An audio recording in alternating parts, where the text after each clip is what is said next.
Good morning. I'd like to call this meeting to order. The time is 9 o'clock and today is Thursday, December 6, 2018.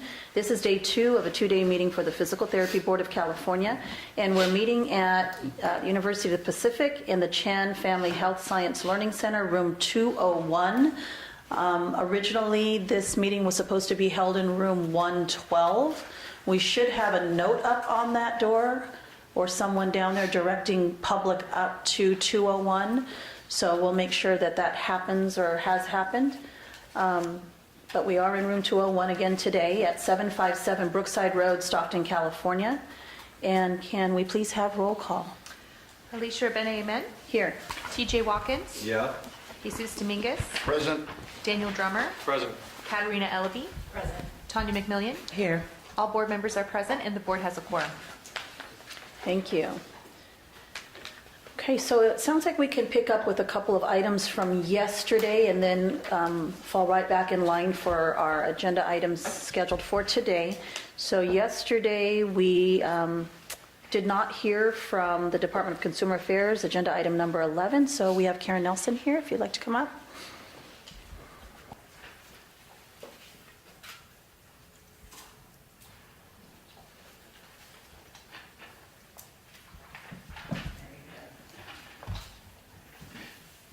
Good morning, everyone.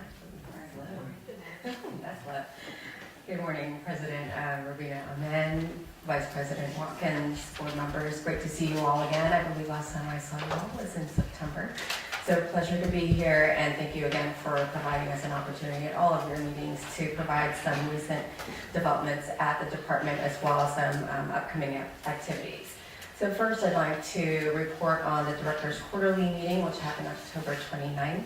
The Director hosted this last 2018 Director's Quarterly Meeting and provided an update on the Division of Investigations Client Survey, the Executive Officer Salary Study, and shared a draft plan to assist our boards and bureaus to implement AB 2138 by 2020. DCA's Public Affairs Office also previewed a new video which provides an overview of DCA and the 37 boards and bureaus it regulates, and we're currently working on 2019 dates, and we'll provide those to the board as soon as we have them available.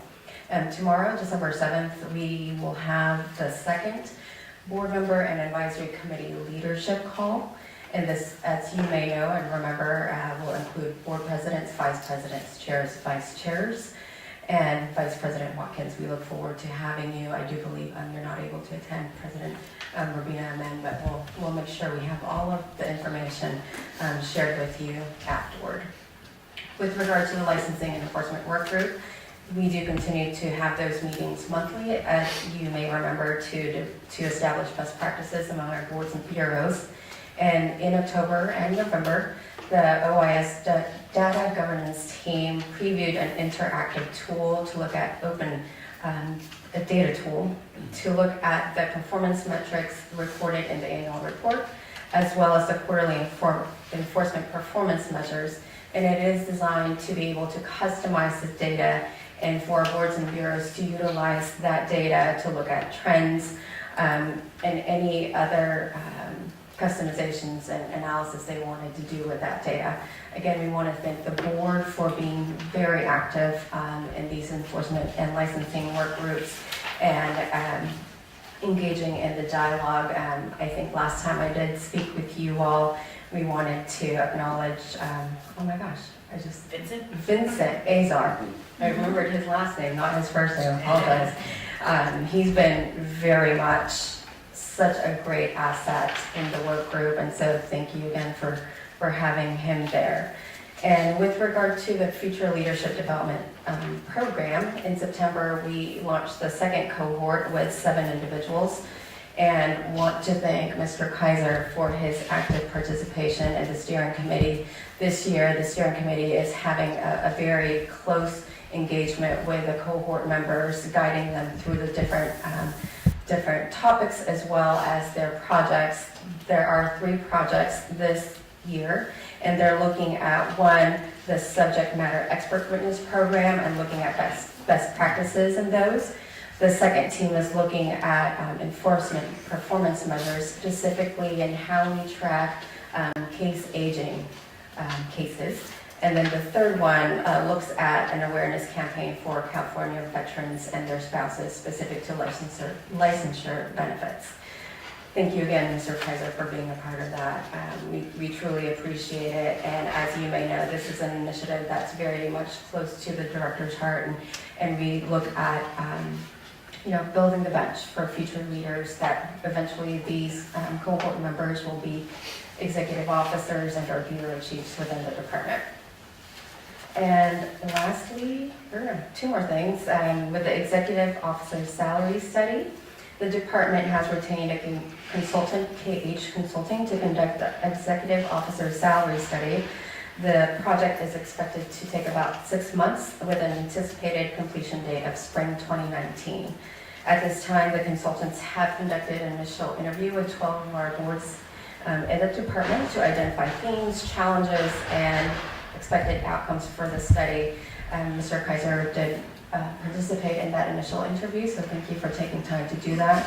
Your feedback is very instrumental in really informing that study.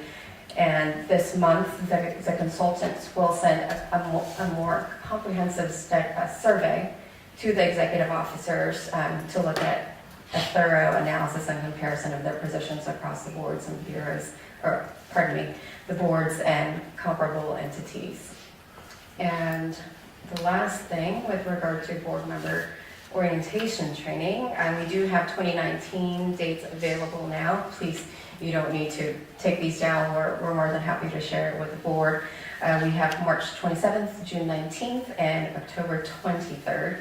And as a reminder, this training is required within 1 year of appointment and reappointment to the board. And that concludes the update for today. Please let me know if you have any other questions.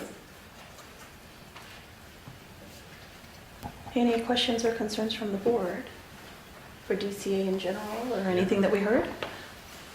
Pardon me. With regard to the June board member training, do you know where that will be? The June one actually will be in Southern California. We have gotten feedback from many board members that are in the southern part of the state, and so we wanted to look at how we do some Northern California and some Southern, and that June one specifically will be in Southern California. And we don't have the specifics of where just quite yet, but Okay. We're happy to send that over. Thank you. Mm-hmm.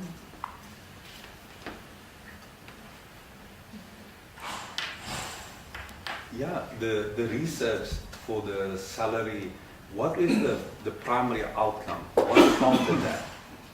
So the objective is to make sure that we look at across our boards and look at kind of the complexity, the size, and the different responsibilities specific to the programs and the executive officer. If you may remember at the last salary study, I don't recall the exact year of that study, it was a smaller group of executive officers that were compared. And so this time it's really across the boards, and it will have a better comparison. And we'll also look at different states that have comparable complexities and size. So we're looking at that as well. So, well, I think once we have that report, it will probably be better to ask questions to it when they're still busy with it. But thank you. Sure, and I'm happy to come back and provide that as soon as the study is over. And when I do come back to the board at our next future meeting, I'll provide future updates and progress with regard to that. I did have one question. Sure. In the EO salary study, is the vendor also looking at the bureau chiefs as part of the considerations? It's not part of that Okay. study. It's But the in- executive officers. Not so much that they would be making changes towards the bureau chiefs, but using the bureau chiefs as a point of criteria in what would be appropriate for the EO positions.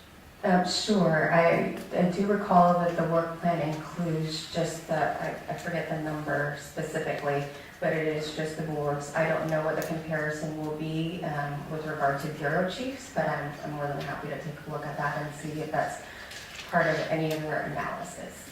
Thank you. Mhm.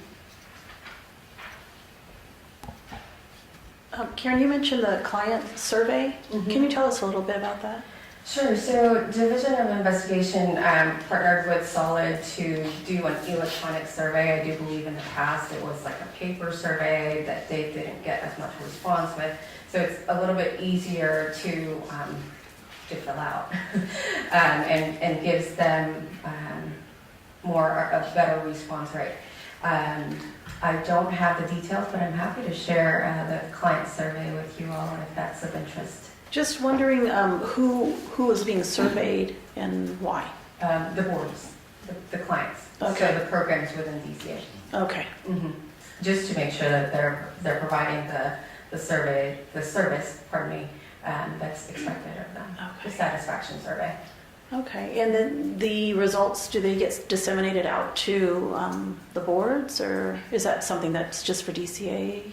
I'm not sure what the dissemination plan is, but Mhm. I'm happy to take a look into it. Yeah. Just curious. Sure. Yeah. Absolutely. Yeah. Yeah. Kind of want to know how we respond too.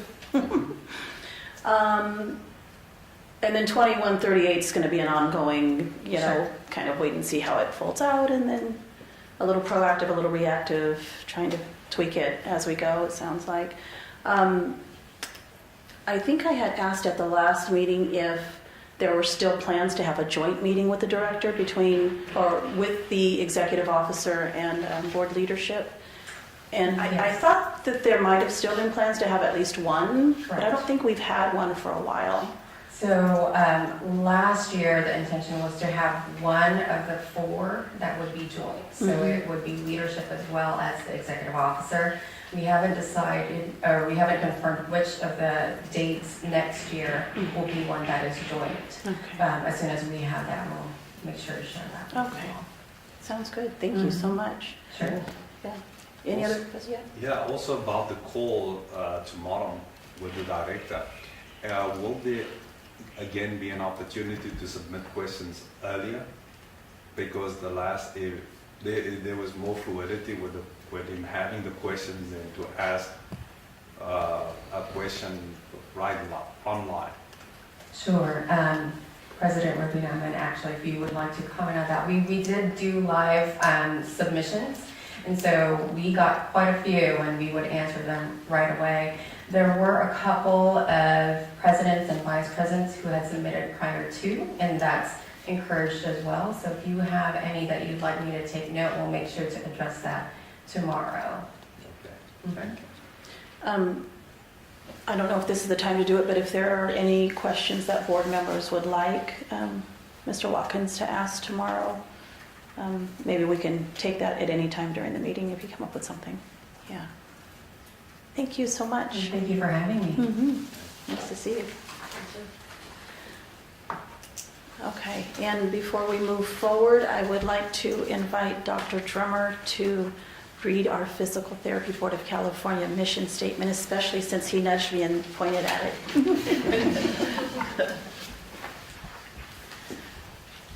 Because we worked so hard on it, I think it is important to start every session and not just each meeting. The mission of the Physical Therapy Board of California is to advance and protect the interests of the people of California by the effective administration of the Physical Therapy Practice Act. Thank you. Okay, and yesterday's agenda item that we did not quite get to was agenda item number 10, the discussion and possible board action for the increase in the exempt level of the executive officer. And there are some handouts in the back if anyone wanted to grab them. The board members have a letter before them that was provided from our committee created at the last meeting for this purpose. And so I will turn this over to Mr. Watkins and Ms. Ellaby.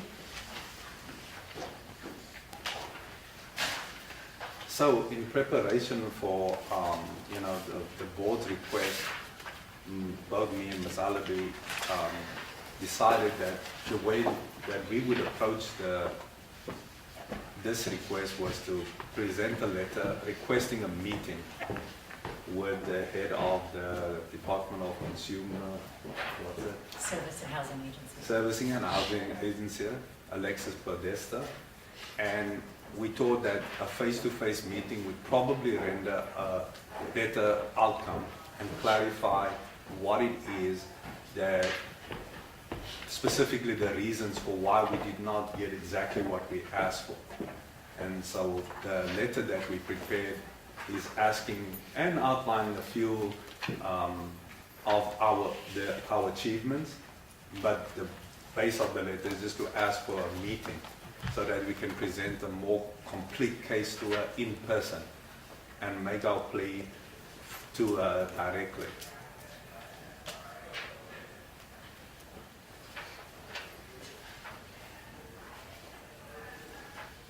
Ms. Alamy, if you want to add to that. I think that you accurately summarized our intention for the letter. Hopefully when we have her attention and her physical presence, we'll be able to get some answers. If not, maybe she can point us to where we can, So it's just a draft. We're definitely open to the board's feedback. We've already received feedback from staff. So if any board members would like to chime in, we're happy to receive any comments. And also, I want to clarify that this is an exploration because we don't know once we sit down at the next meeting what that will reveal to us. But what our commitment is to actually clarify this and bring it out of the mystery space and into the practical. This is what we do when we make such a request for an exempt level increase, and criteria that we can actually follow. Because on the face of it, it appears that we have done everything that we needed to do to achieve such exempt level increase. And even though we did get the one level up, it did not address some of the structural issues that we are facing in the board. And this is an exploratory process.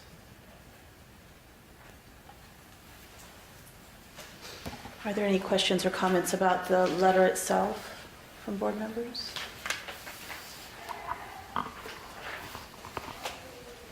I would like to thank the committee for their hard work in crafting this letter. I think it helps a lot, or it should help a lot, to be able to get some clarification and some answers that we have been seeking for a considerable amount of time. For consistency, or to me, in the first paragraph, I'm wondering if this should be more from the members of the physical therapy board, because I struggle sometimes with helping people to understand the board members are the board, but the board, when we talk about the board, we also talk about the office and the staff people who work in the office. And so there's confusion about where that goes.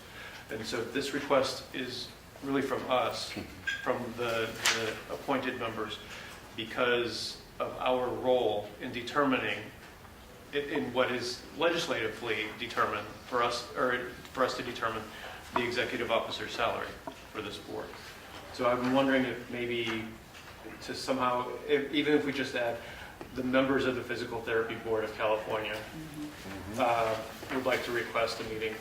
And I'm not sure then if we should continue with PTBC, or if maybe we should, in parens, put the board, because then that will follow.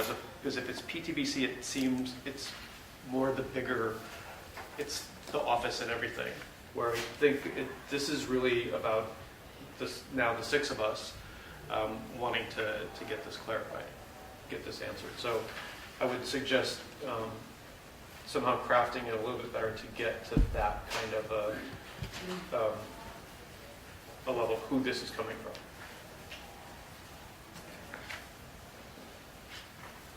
I just have a quick comment. So I echo what Dr. Drummer said. Also in the body of the text in the first paragraph, might be my fuzzy eyes, but I think level would be the fourth line of that paragraph. Second word is italicized, and then 2 lines down, voted is italicized. That's intentional for emphasis. Mm-hmm. Yeah. And I would also perhaps suggest that we italicize unanimously.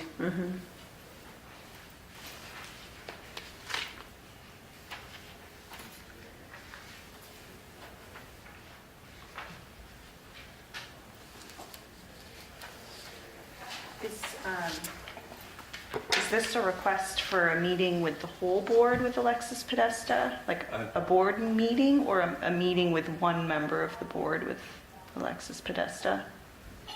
I can't tell from the letter. Yeah, I think we can clarify that even more. The request is from the board, but the specific would probably be the task force members or some members that we decide, the president, the vice president. Unfortunately, I don't think I'll be able to attend a physical meeting due to my current employer. So if it could be the president and vice president, that would be ideal. What if we elect you as the president? We'll cross that bridge when we get to it. And in a conference call could probably suffice, depending on travel and other commitments for this, whatever happens. Just to clarify, I believe that it was a committee and not a task force that was established. And it's a temporary committee. But I think that we should just clarify that it was the committee was convened instead of a task force. It's in the second to the last line of the first paragraph. Thank you.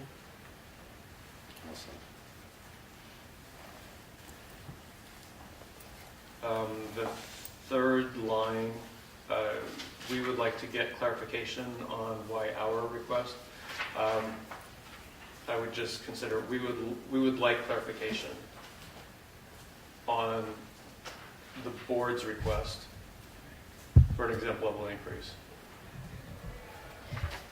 instead of the word our.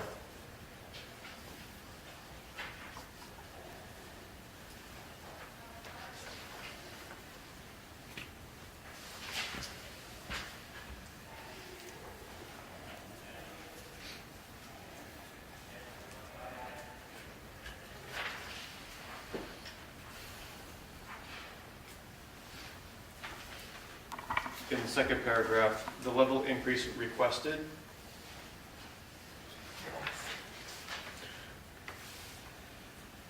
Well, I mean, because we requested it a long time ago.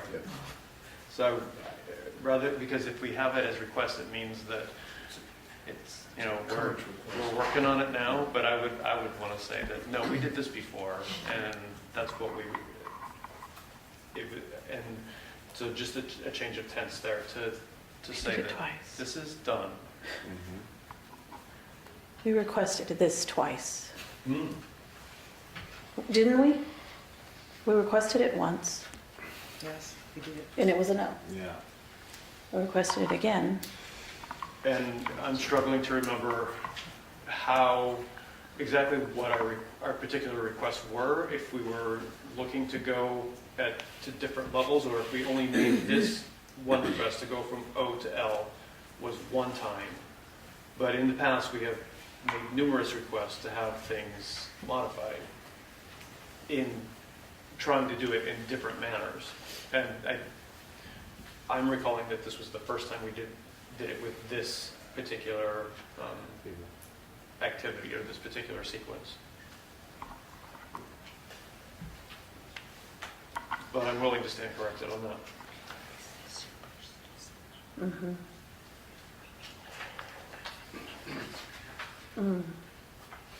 Can you say so? Okay. And so if we can address how the letter will be signed, whether it's myself or the committee members or all of us, whatever's best, whatever you all decide.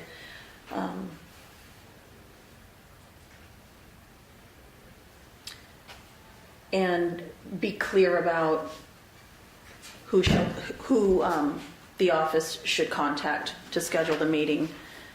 I mean, it looks like it's clear here with me, but just what do you all think about as far as signing the letter? And I'm open to whatever your suggestions are. If it's fine the way it is, that's okay with me. If you think it should represent all of us somehow, I think it should represent all of us.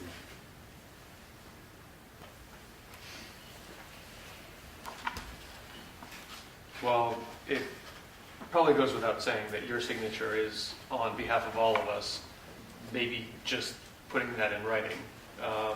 Alicia K. Rubina, and Board President, on behalf of, and then each of our names, just to it reinforces it That's good. a little bit.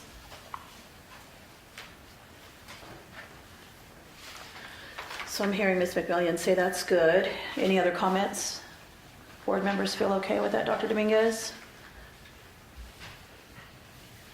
Yeah? Yes. Mhm. Yeah.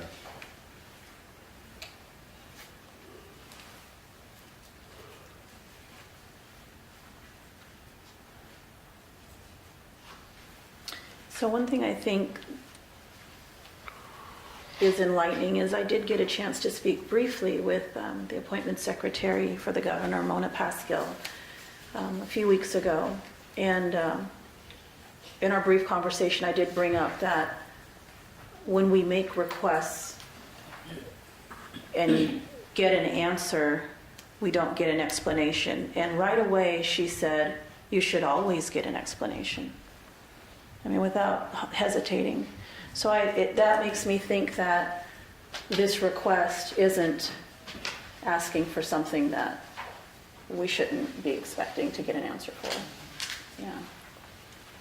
I hope so, anyway.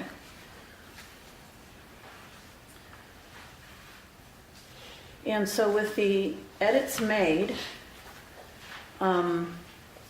perhaps we can entertain a motion to take the package that we have presented in the past that's now updated with the most recent information and attach the amended letter and resubmit it. We can do that, or just move forward with the letter. Resubmit it meaning resubmit it for, as like As an ask. as an ask, or submit it attached to this letter in preparation for the meeting? Either one. Any thoughts? Yeah, I think we should follow a sequence. Okay. And the sequence is ask for the meeting, have the meeting, see what it reveals, and then go to the packet and see if that is even what they will require. Okay. I think just by going very step by step, we don't skip into something or overload the wrong person with all the stuff. I would, part of this exploration for me is also to find the right person. That right person that will actually move the needle, so to speak. And then once we find that person, then we can give them all the documentation. We can present our case in person from the information that we have, the most updated information, and then we say, is this appropriate then to submit this here, or is this to be submitted in another space? Mm-hmm. And I'm not sure what the answer to that is, until we absolutely have that clarification from someone who's sitting on the other side.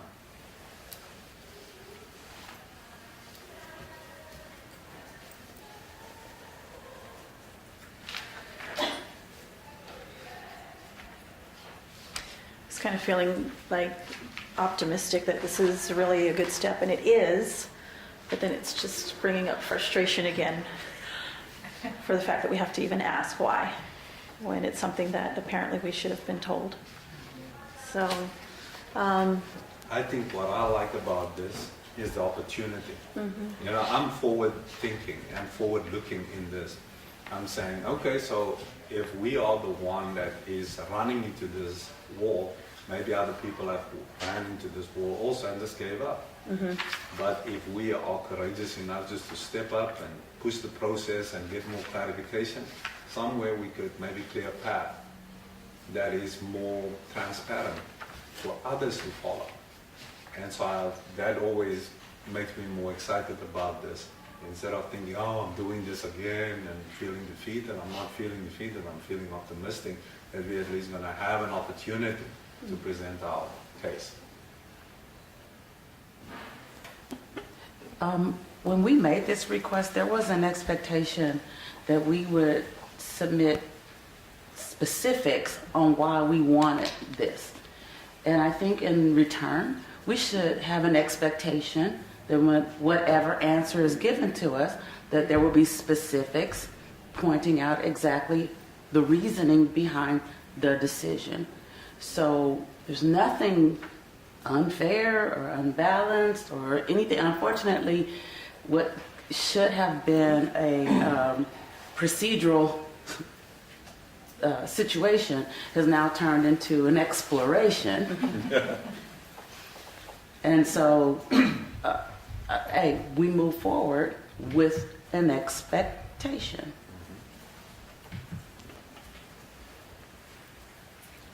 I have a couple of thoughts on the letter, but then also on the agenda. On the letter, in the first paragraph, it says PT Board.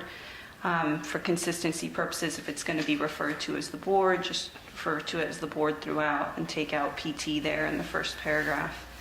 And then in the third paragraph, physical therapy and physical therapy profession is capitalized. I'd recommend lowercasing those, as that it's not, a name of any particular organization. It's just referring to the physical therapy profession.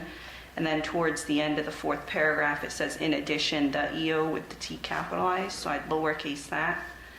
And then in the fourth paragraph, it says, that begins in comparing, it says pursuant to BP 2607.5 in parentheses with P capitalized. I'd recommend taking that out of parentheticals, lowercasing the P, spelling out business and professions code, which code is missing, and then inserting the word section 2607.5, and then adding the word subdivision A. And then in the final paragraph, it reveals, what I consider some personal information. So I'd recommend that it say, please contact me directly by phone or email, and Alexis Podesta should be able to obtain that information without it being said explicitly in the letter, so as to maintain some privacy as to personal contact information. And then, I have another, just not having to do with edits of the letter. If a motion is made, I'd recommend that the motion include authority to make non-substantive changes kind of along these lines, so if anything else is caught that might want to be corrected. And then I have a kind of another concern about making a motion to adopt and present this letter at this meeting, because on the agenda, it doesn't identify that any particular letter from the committee is going to be discussed. So taking that extra step of making a motion on a letter that wasn't identified on the agenda is a little bit concerning to me with regards to the Open Meetings Act and sufficient notice to the public.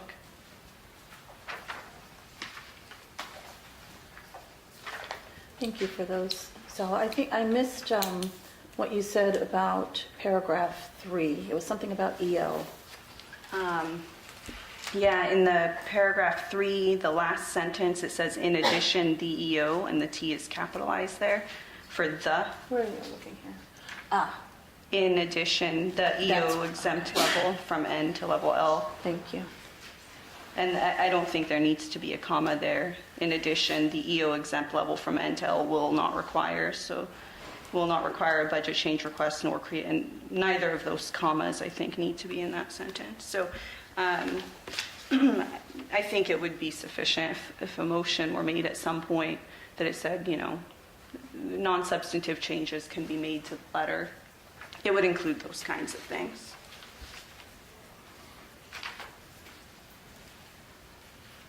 And so if this letter did not exist before this meeting today, and we drafted one right now and made a motion to adopt it, we wouldn't be able to do that because we didn't note it on the agenda? I would have recommended, had the board had a specific idea or intent to draft a letter or discuss a letter, that it would be ideally identified on the agenda. And unfortunately, I appreciate what council is saying, unfortunately, that action didn't get included in the agenda, but the minutes, the discussion at the September meeting and the minutes from that meeting clearly reflect that that was the intent, that the letter was going to be drafted by the committee and presented to the board for action to be able to move forward with this. I think that the idea of the Open Meetings Act is that the agenda is what provides notice, not previous minutes. I very much appreciate that, yeah.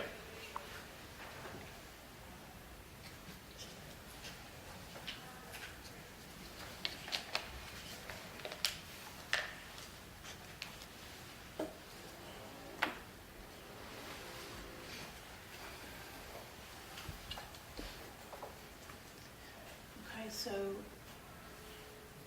even though we go off of this agenda, I just would like to revisit the motion from the last meeting. Whereas the evidence indicates that the current salary compensation for the executive officer is clearly insufficient given the growth of the board and level of responsibility, I move to authorize the establishment of a committee to draft a letter changing the salary category to Category L of the PTBC executive officer and prepare and draft supporting documentation for presentation at the board's December 2018 meeting. And so I guess for future, I would like to ask you, council, what would the agenda item have to say in order to include this letter? For example, when you look at agenda item 9, it would have the various subsections. So in this situation, I might recommend that 10 have a subsection that says, presentation of and discussion of committee letter on this topic.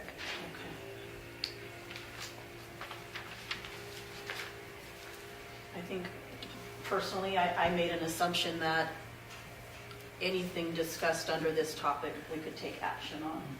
I don't know. That's my interpretation. Yeah. And so, any thoughts on moving forward with the motion? Excuse me, but so possible board action Doesn't Does capture not- that? Right. capture what is happening right here?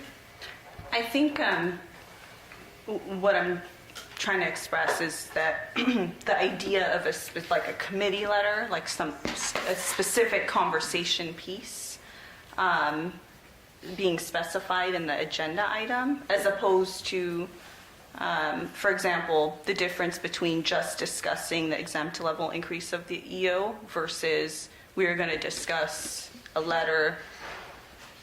And that would give someone sufficient notice that a letter is being discussed, a motion might be made on that letter, versus just a discussion of the increase of the EO.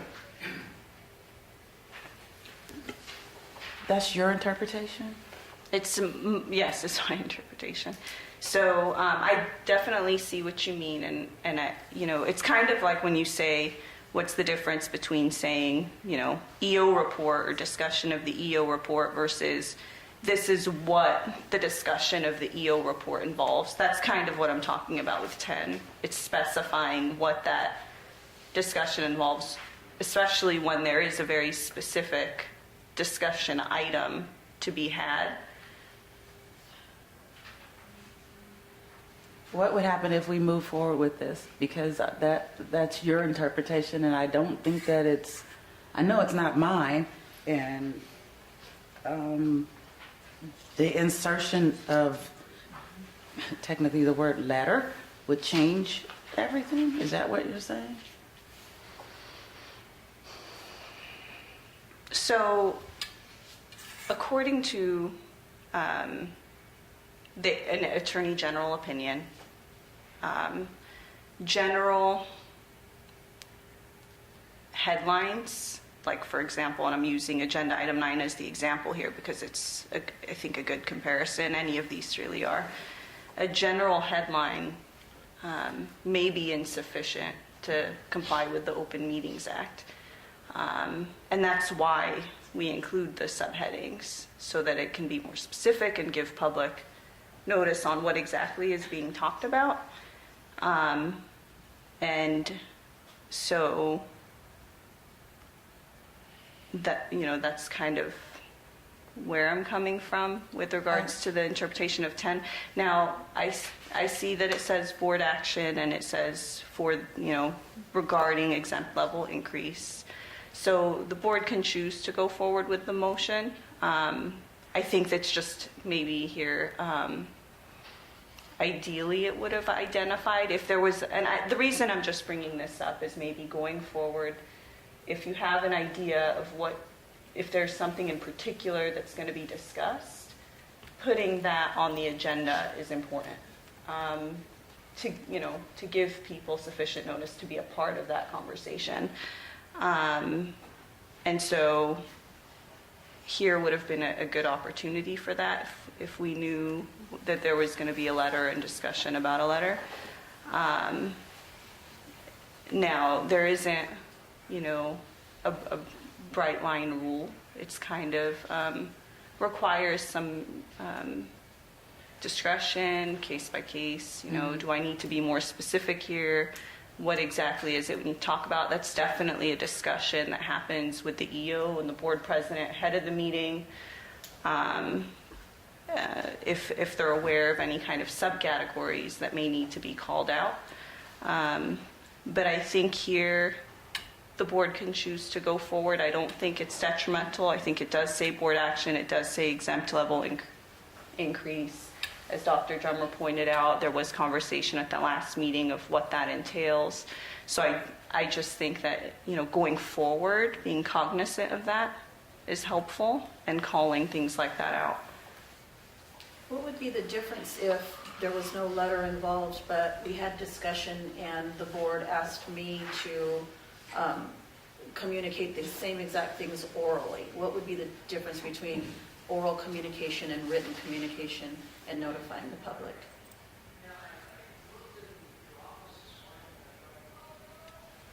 I think that the difference is that kind of knowledge ahead of time. So the committee had asked for a letter to be drafted and presented to the board. It was unclear ahead of time whether or not that actually happened or whether that was going to be presented to the board. So to the extent we had that information, I'd recommend putting it on the agenda. And it's something that we've written down in our notes just for future agenda planning to include that kind of thing. That when we do know ahead of time that there are certain subcategories that may be captured on the agenda, that we include those, both for the review of the board president and even legal counsel's review in preparation of the agenda. So we've made that note.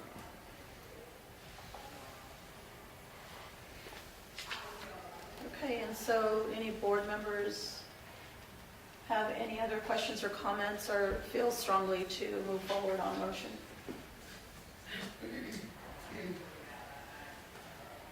Do we have any public comment? Well, I think if we cannot exactly move forward, that we can, it does not mean we cannot start the exploration into it. Yeah. I think we may render more information that we can include with this letter, because I see the point of having it on the agenda, because it adds actually a more weight if anybody reviews it also, and that it's not under the general topic. So I just see it again, this is part of the process. I'm wondering why aren't we moving forward with, I think we have exhausted this particular conversation, and it was brought up in the meeting, in the minutes at the last meeting, and I don't feel like that this on the agenda is general. I think it is specific, and the letter is part of the possible board action. So why I feel like we should move forward. You're welcome And to that's make a just- motion, Tanya, if you'd like to. Yeah, but he was saying if we, That's, Yeah, you're a so- board member too, you can make a motion. so there it is. Yeah. I'm part of the committee, so I'd like the other board members to Yeah. potentially take the lead on this, just because TJ and I drafted it we would like, buy-in from the rest of the members. I've got a question. So given the urgency of this topic, is it possible to conduct a discussion through an open meeting teleconference? I ask in general. Well, it's probably possible. I don't know why it would be necessary. I don't know if Trying to you're provide an seeking- alternative. If you're seeking something specific.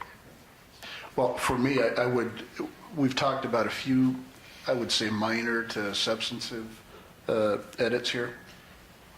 I'd like to see those in something concrete other than my scratches on the paper.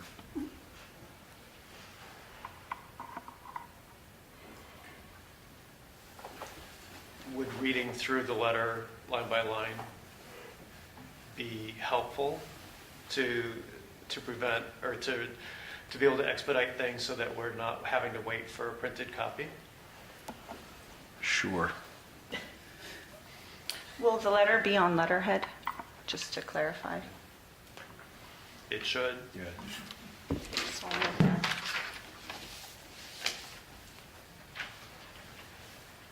Would perhaps a member of the committee Absolutely. like to move forward since they're the owner of the letter at this point? I'm happy to. Thank you, Dr. Drummond.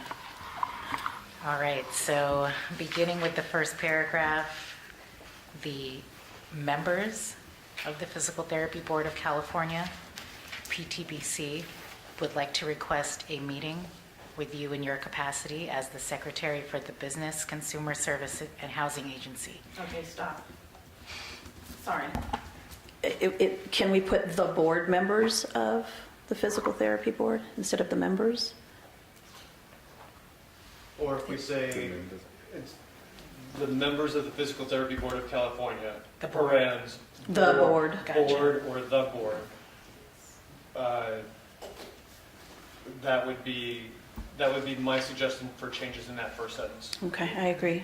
Okay. Sentence number 2.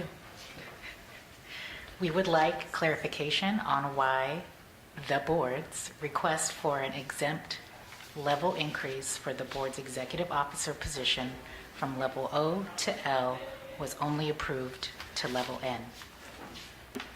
Can we change the exempt level increase for the board's executive officer to executive level increase for the PTBC executive officer position? Can you read the sentence as you would want, So you would take out boards and put PTBC.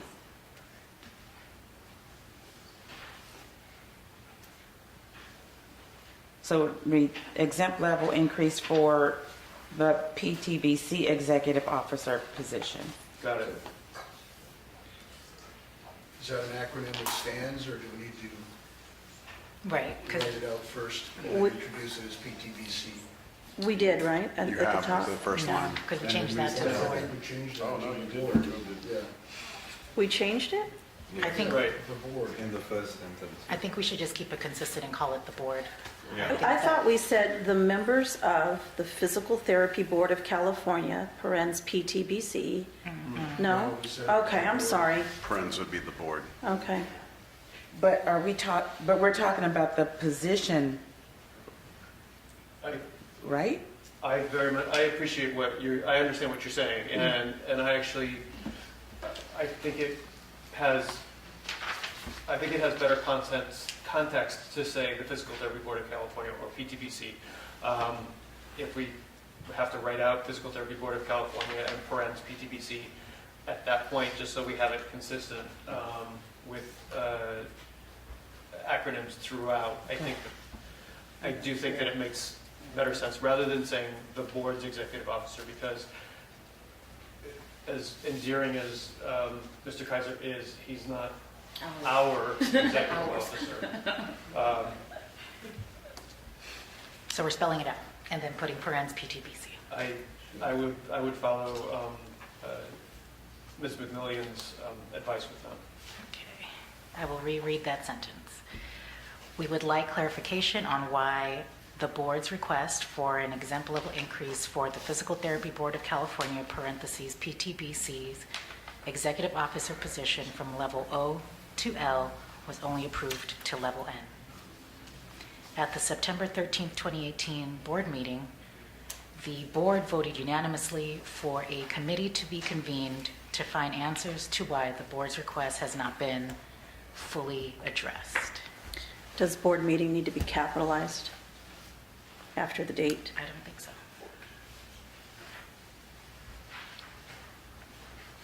The level increase requested, okay. Just to clarify, we intended to put Unanimously into italicized, italics, right, and right. then in the previous sentence, Mhm. or earlier, in the previous sentence, we were maintaining level in italics. Yes. Okay. At the top, where it says consumer service, business consumer service and housing agency. Remove the comma? No, No. add an S to service.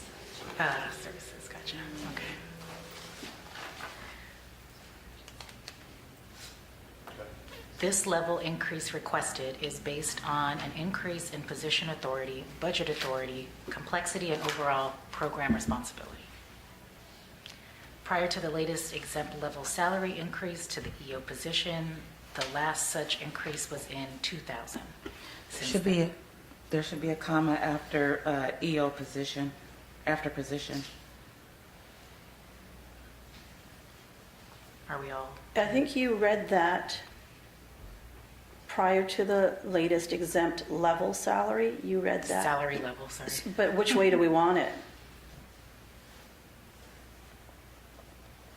I think salary level is appropriate, no? The important part of this component is the level itself. Yes. So strike salary. I would strike salary from the sentence. I'll reread that sentence. Prior to the latest exempt level increase to the EO position, the last such increase was in 2000. So would we like that comma after position? There's a comma. Okay. I'm wondering,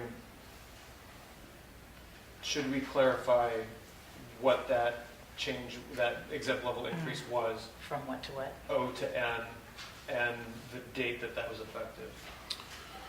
Would If that I- be helpful to clarify or not? I'm not sure. It might here, but if I understand the intent correctly, this is somewhat of a cover letter to the entire package request for the future, which you'll have all of that relevant data then. Okay, okay, thank you. Okay. Since that time, the board has experienced tremendous growth as well as change in the physical therapy profession. Physical therapy is not going to be capitalized. Specifically, the board's staffing levels have increased by 143%, which includes 2 additional managers, a 164 increase in its total budget allocation authority, a 315% increase in its enforcement budget allocation authority, and a 75% increase in the total licensing population. There's a colon on the other items, so I'd recommend a colon on the final, or a comma for all. So between authority and Okay. Yes. Thank you, Sawa. Generally, when changes occur, increasing program requirements such as scope of responsibilities, staff size, budget complexity, special requirements, etc., merits a salary or level increase. Are we cool with leaving salary in there, or should we just make it level increase?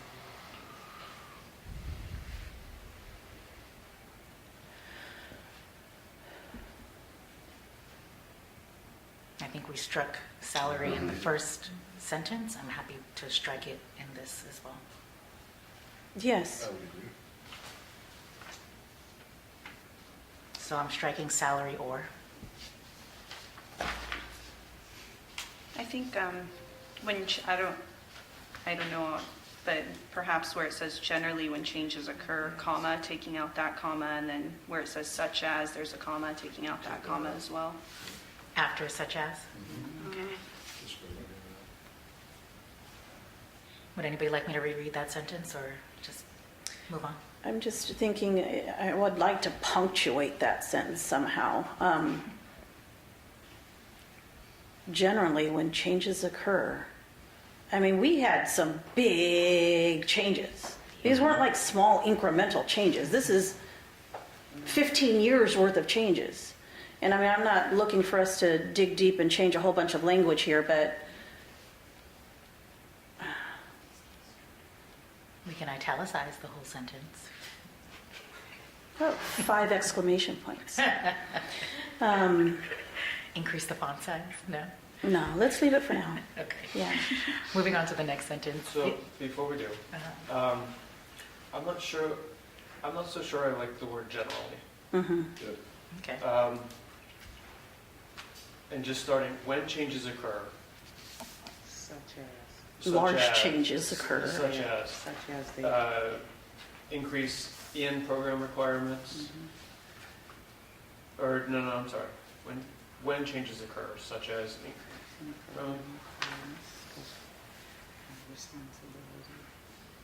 or maybe just say, with increasing program requirements, such as these things, a level increase is merited, Necessary. or is necessary, yeah. I think you were better, I like where you were going out. When changes occur, such as increasing program requirements to include scope of responsibility, staff size, budget complexity, special requirements, something like that. I like where you were going, but including, to include instead of such as. Yep, I agree. I like that. So we're striking generally. We're capitalizing the when, right? When changes occur, Such Such as. such as and just shifting that. increasing program requirements. What was the rest of that title? To include. To include. Scope of responsibility. So striking the such as in that second line. Scope of responsibility, staff size, budget, complexity, special requirements, etc. A merit increase is. There's a something level missing. It increase is should say merited. this. Is Special necessary. requirements, this merits a salary or level increase. Are we saying it's necessary or it's Something like merited? that. Well, a level increase is necessary to keep up with the growth and to meet the demands of the additional work. I think more importantly to include in the sentence that it's not here just yet is that normally. I mean, It's an expectation. Correct. It's something that's Okay. that should have happened over time. It just hadn't at this point. So would you like to put normally instead of generally? No, how about when changes occur, such as increasing program requirements to include scope of responsibility, staff size, budget complexity, special requirements, etc., comma, Normally? these actions merit a salary or level increase. Was salary going to be taken out? Yeah, I would take Yeah. salary. Oh, these actions merit a level increase. These actions normally merit? No? And I wouldn't say actions, I would say changes. These changes merit a level increase. Yeah, I'd agree. I would not use the word normally because it Yeah. provides sort of a soft out. Yeah. Yeah, it normally does, but guess what? Not in your case. Yeah. So we're keeping merit and we're dropping it is necessary? Yeah. Okay. And you're adding these Makes for a much changes, more these fundamental, changes yeah. merit A a level increase. Period. Okay. I will reread that sentence. Hopefully I captured what you guys said. When changes occur, such as increasing program requirements to include scope of responsibility, staff size, budget, complexity, special requirements, etc., these changes merit a level increase. Ding, ding, ding, ding, ding, ding, ding. So merit and demand. Yes. Put a little fire on it. And affirm. I think merit is sufficient, but that's just, Okay. Merit and require. because we can't really demand it because we still are having to ask for it. I understand. In addition, lowercase t, the EO exempt level from N to L, delete the comma, will not require a budget change proposal request, delete the comma, nor create a budget deficiency. In comparing the size and structure of the board with other DCA boards, Pure PTBC. you're going to leave PTBC here. Pure Yes. PTBC. Okay. Right. Because we're not talking about the 6 of us. Gotcha. In comparing the size and structure of the PTBC with the other DCA boards, the board members maintain, are we keeping board members capitalized? Is that appropriate? Or the board maintains. Okay. Because the board that's now referring to us. Okay. In comparing the size and structure of the PTBC with other DCA boards, the board maintains consensus that these changes support the request for an exempt level, are we scratching salary? Yes. Increase to level L for the EO position effective August 1st, 2017, pursuant to, and we're spelling out Business and Professions Code and including the subdivision spelled out for A. Is that correct, Salwa? Business and Professions Code, Section 2607.5, Subdivision A.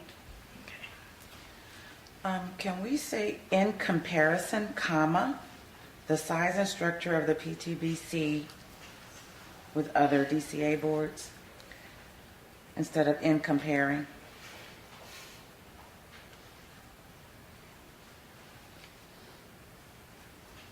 I think in comparing is, Better?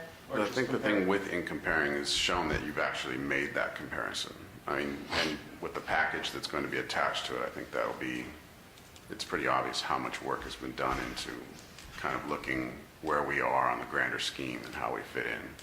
I don't want to take that away. No, I was just changing comparing to comparison, but comparing, comparing it. Make it is the act, action, okay. Right. And what about striking the word in? Then just say comparing the structure. oh, yeah, We could strike that. yeah. All right. I will reread the sentence. Capital C, in comparing the size and structure of the PTBC with other DCA boards, the board maintains a consensus that these changes support the request for an exempt level increase to level L for the EO position effective August 1st, 2017, pursuant to Business and Professions Code, Section 2607.5, Subdivision A. Could I make one suggestion in keeping with the theme of we've already requested this? Change support the request to support the requested exempt level increase? Okay.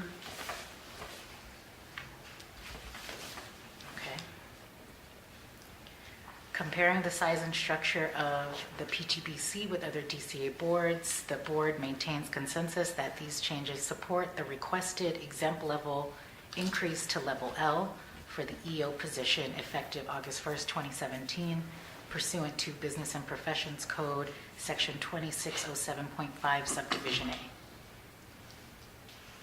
The current level of compensation for the EO position is level N and does not support the organization structure. The board appreciates your time and consideration of our request. Should you need any additional information, or if you have further questions or concerns regarding this request, please contact me directly by phone or email. Respectfully, Alicia K. Rabina Amen, PTDPT Board President, on behalf of, and then we're going to include all of our names. You can take away the, after information on the second line, I don't think you need that comma. Yeah, No, I think that's a clause. I think you need the comma there. Because you could take that whole clause out and it would still make sense. It could read, the board appreciates your time and consideration of the request. Should you need any additional information, please contact me directly. So you do need that comma on both sides. Yep. All right. So for, The second paragraph, the level increase, might want to consider either making it active voice, the board requested the level increase based on, or where it says is, since it was changed to the level increase requested, I believe Yeah. it should be was. Are we cool with changing is to was yes. instead of rewriting the beginning? Okay. Do you want me to reread that sentence? So now it reads, this level increase requested was based on an increase in position authority, budget authority, complexity, and overall program responsibility. I think I heard before, but I might have miswritten, that it was the instead of this. The level increase requested, either way. But that's what I had heard before. Okay.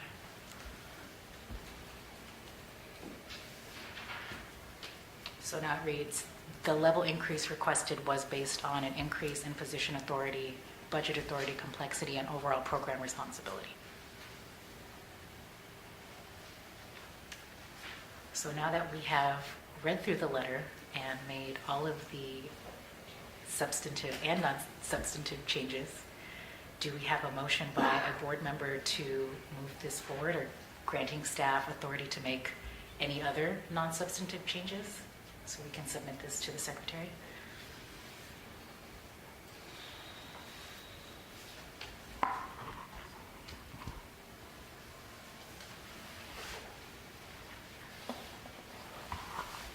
Do we have any public comment?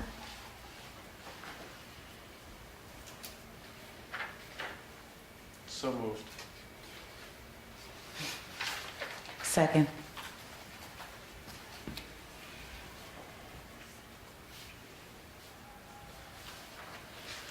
We have a motion made by Dr. Drummer and a second by Ms. McMillian. And any further board discussion? Staff discussion or public comment? And I'm just wondering if staff feels the numbers that are plugged in here are pretty accurate. The board staffing level increased 143%. Is that true to date? I believe that the number comparisons that the committee used were from the package itself, which was a comparison from 2000 until that date, which I think is still fine for presentation's sake. Have they changed since then? It would, yes, they have, but I think for presentation's sake, considering that this is the 2017 request, that's Okay. perfectly appropriate. Sounds good. Jerry? Just to clarify with the motion, is it a motion to present just the, I heard two ways. Is it just the letter, or is it the letter with the original request? With the full package, or is it just the letter? I'm sorry, I'm not sure I understand.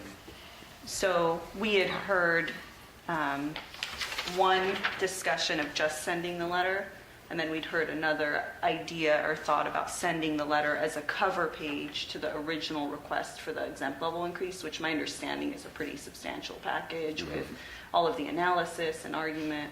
So is this motion to present just the letter, or is it to present it as a cover letter to that package? I think we wanted to go step by step and just ask for an audience first, Yes, get some information, and then maybe move forward, yes. going from whatever feedback we get.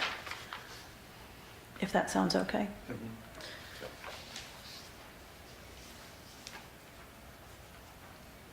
So the motion might be for the board president to present the letter on behalf of the board members to agency. We can spell that out.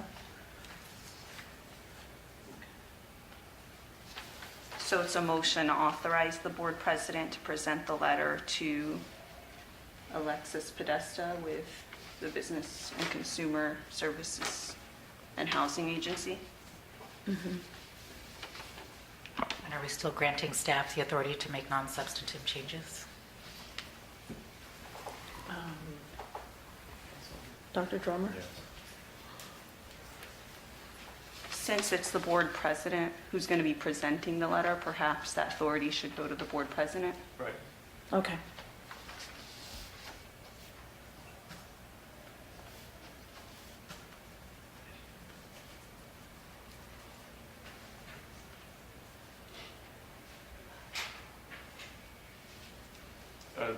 No I's dotted with hearts or anything like that. No extra exclamation points. I think, I mean, we all want to thank Ms. Ellaby and Mr. Watkins for drafting this and putting the work into it and giving us something to go off of. This is a lot of work you guys did, so thank you very much, both of you. So do we have to clarify, do we need to make another motion, or are we? I think if Dr. Drummer just clarifies his motion, and then if Board Member McMillan, I think you made the second, if you agree with the clarification, that would be sufficient. I think what's important is that the audience and the public knows what's going on. We're adopting this letter as coming from us and authorizing the board president to present this letter to Ms. Podesta and authorizing the board president the authority for non-substantive changes, should any others be required after this exercise. And so, Ms. McMillan, do you still agree with that motion? I still second it. Okay, great. And one last call for any further, not last call, but there's another call for any further discussion or public comment or staff comment. Hearing none, we'll have a roll call vote, please. Alicia Arnett. Aye. TJ Watkins. Aye. Jesus Dominguez. Aye. Daniel Drummer. Aye. Katarina Ellaby. Aye. Tanya McMillian. Aye. 6-0, motion carried.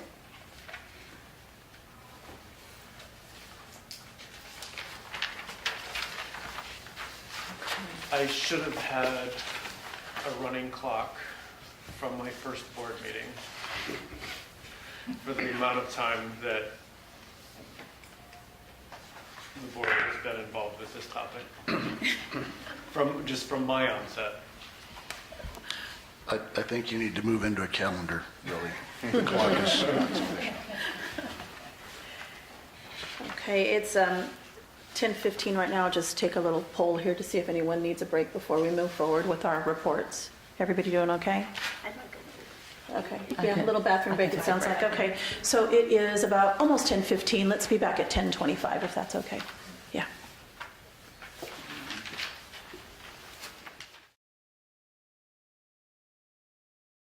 Back from a short recess, Roll in and bring that positive. and we are on live webcast now. Thank you. And so we are going to hold agenda item number 19, which is our closed session, until the end of today's session. We'll move forward with agenda item number 21, Administrative Services Report.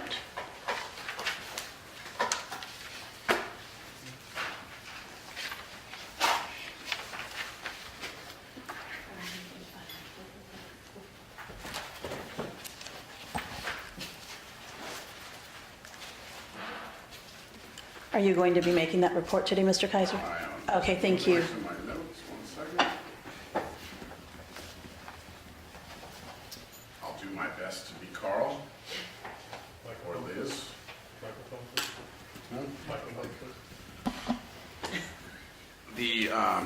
The report that you have in front of you is for the first quarter of this fiscal year. I would stress that, again, as you've heard us kind of caution in the past, we don't have a fiscal software program to rely upon just yet, so a lot of these numbers are straight line projections, best guess estimates, if you will, which causes me a little bit of frustration and stress. But having said that, there are a couple things of note. You will see on the budget display that there was a bit of an increase in our normal staffing costs. That's normal. It's attributable to bargaining agreements and those kind of things where we receive cost of living allowances, general salary increases, and adjustment in benefits. So, but you'll also see a decrease in the D of I spending. And then I would remind you that DFI's calculations are done a little bit differently than some of the other pro rata items. It's on a 2-year roll forward method, so the costs that we pay this year are essentially based on the previous 2 years' actual costs, which doesn't always benefit us in the sense that because our actual demand on DFI has gone down over the last 2 years, this year's costs are still a reflection of the previous 2 years' activity. And so I would anticipate you'll actually see DFI costs go down as we report from this fiscal year to next. One of the things upcoming that you'll see is we are projecting a need for some temporary help services to kind of address some backlog issues. And we have those monies in what we call the blanket or the general side of our budget.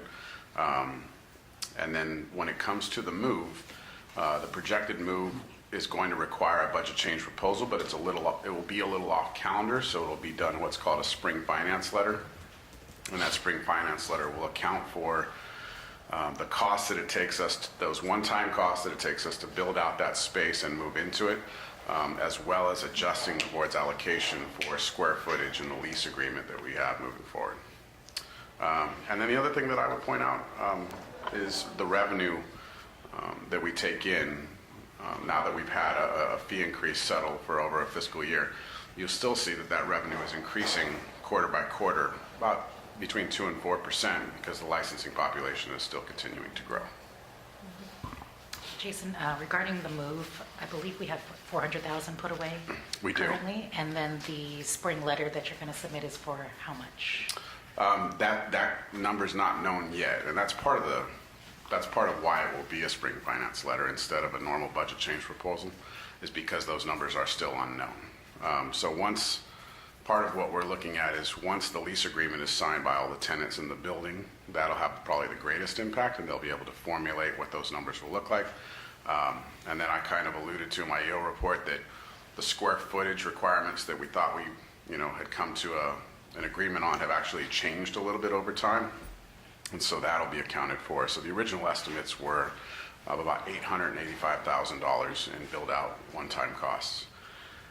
That might change a little bit, but I think by a small percentage based on the increase, because it's just the initial construction build-out as well as cubicle furniture, equipment, those kind of things. And since we're going to have a little bit more square footage, I anticipate that that's going to go up a little bit. So with that 400,000 in reserve, I would expect the SFL to be somewhere around 500,000 and a little bit more. Thank you. When does the estimate become a hard figure and something that we can count on is what our price will be? Or does that happen?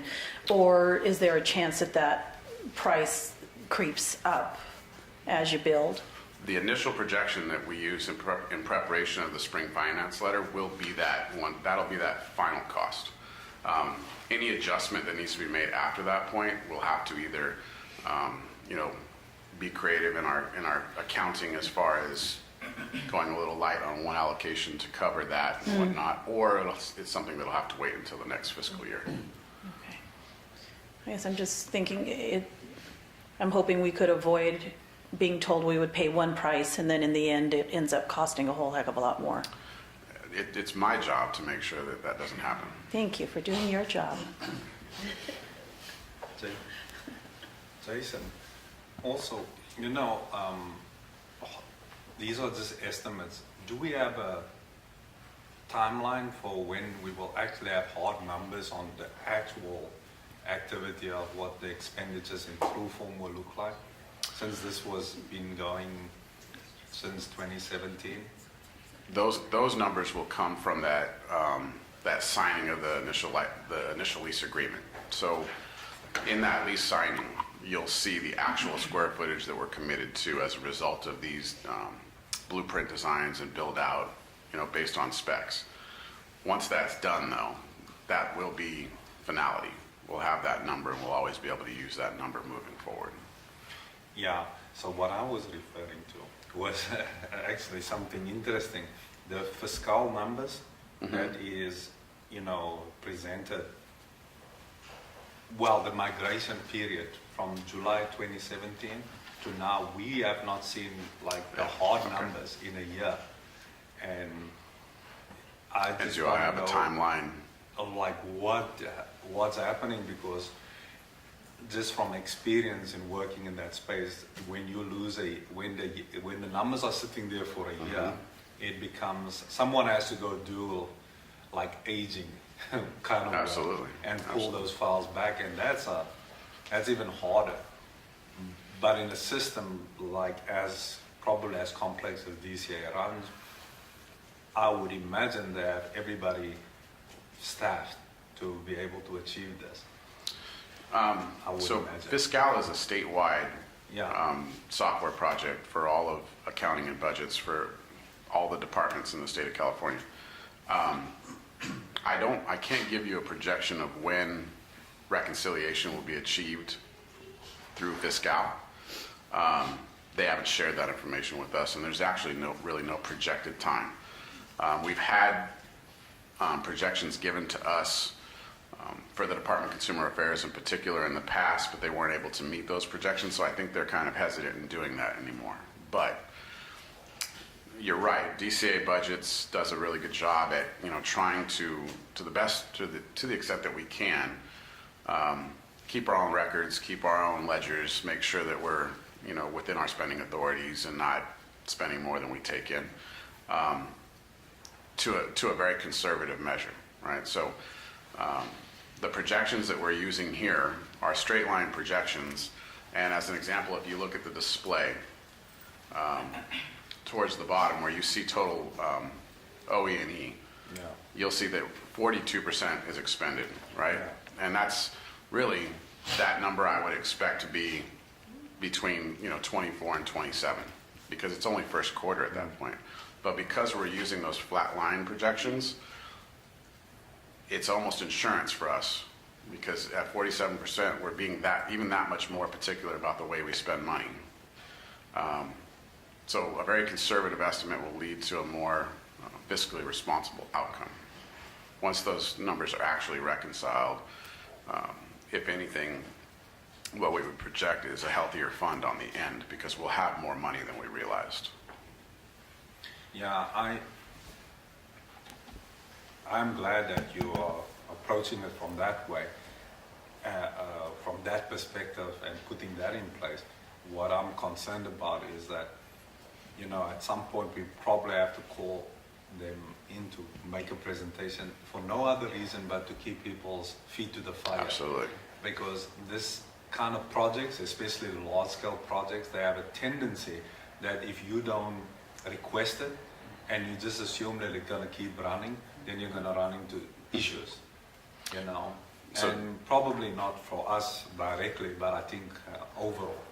DCA Budgets will be with us at the March meeting in Sacramento. Awesome. To be able to provide a presentation, and I know from seeing what they've been presenting to other boards in the last couple meetings that the fiscal component is a bit of their presentation, just to give you guys kind of, the current up-to-date information as to what's going on. Awesome. Thank you. Jason, I'm hoping you can just provide a little clarity on the line item for minor equipment that the year-to-date is at $12,152. Yeah, and that one's going to be alarming and in red because there is no allocation for minor equipment. But minor equipment could include anything such as IT, whether it be computers or laptops. The addition of new employees would bring that into play. And then also, I think the majority of that one is going to be, we had to build some cubicle configurations creatively to kind of move things around just to have enough places for staff to sit, and that's included in that as well. And then the normal maintenance of office furniture, bringing new chairs in, getting, sending old broken chairs out, that kind of thing. Just comparing that to last year, for quarter one was only at 1,000. Mm-hmm.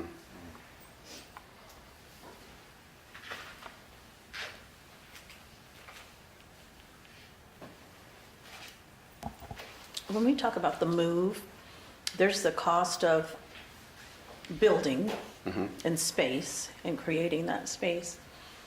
But there's also a cost of filling the space with furniture and that sort of a thing. Correct. So are those two separate costs?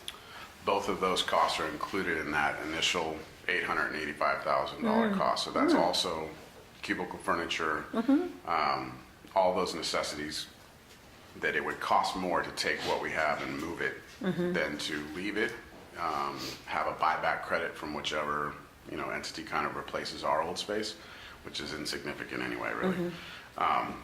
But the cost of moving cubicles is very, very close to being about the same cost as it is just to have a new cubicle setup purchased. So you're telling me you can't roll your office chair upstairs? Chairs are easy. Chairs are easy. But configuring of the actual cubicle furniture itself, Yes. the walls, the partitions, the desk surfaces, Yes. the electrical that's contained inside of those as well, is all things that have to be done by licensed contractors. And so it's easier to design a new space than try to make your old furniture fit the new space. Yeah, thank you. What other comments or questions do members have regarding budget? Public comment? Thank you. We'll move to outreach.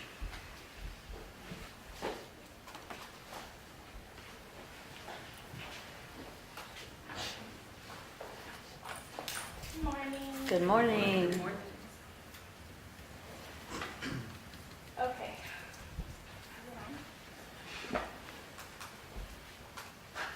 Can you give me an audio test? I'm not hearing you. I heard it earlier. Go ahead and speak into it, April.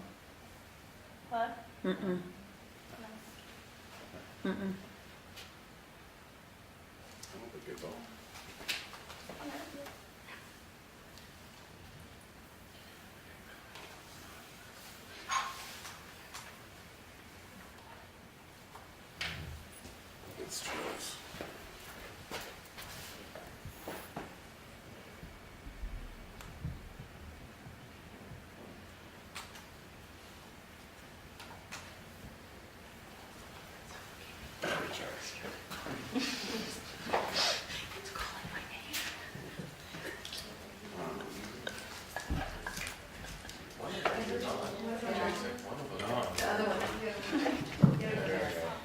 Can you test that one? Hello? Is that on a different channel? I'm not. Did we change the channel on one of those? This one? Yeah, because I don't hear you in my ear. I can hear it in the speakers coming through there, but.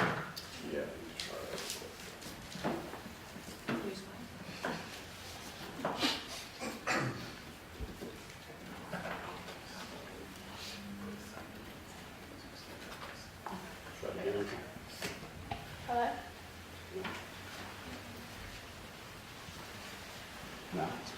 Hello?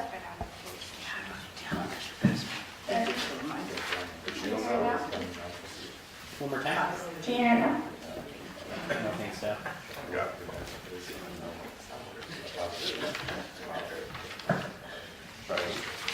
No? Hello?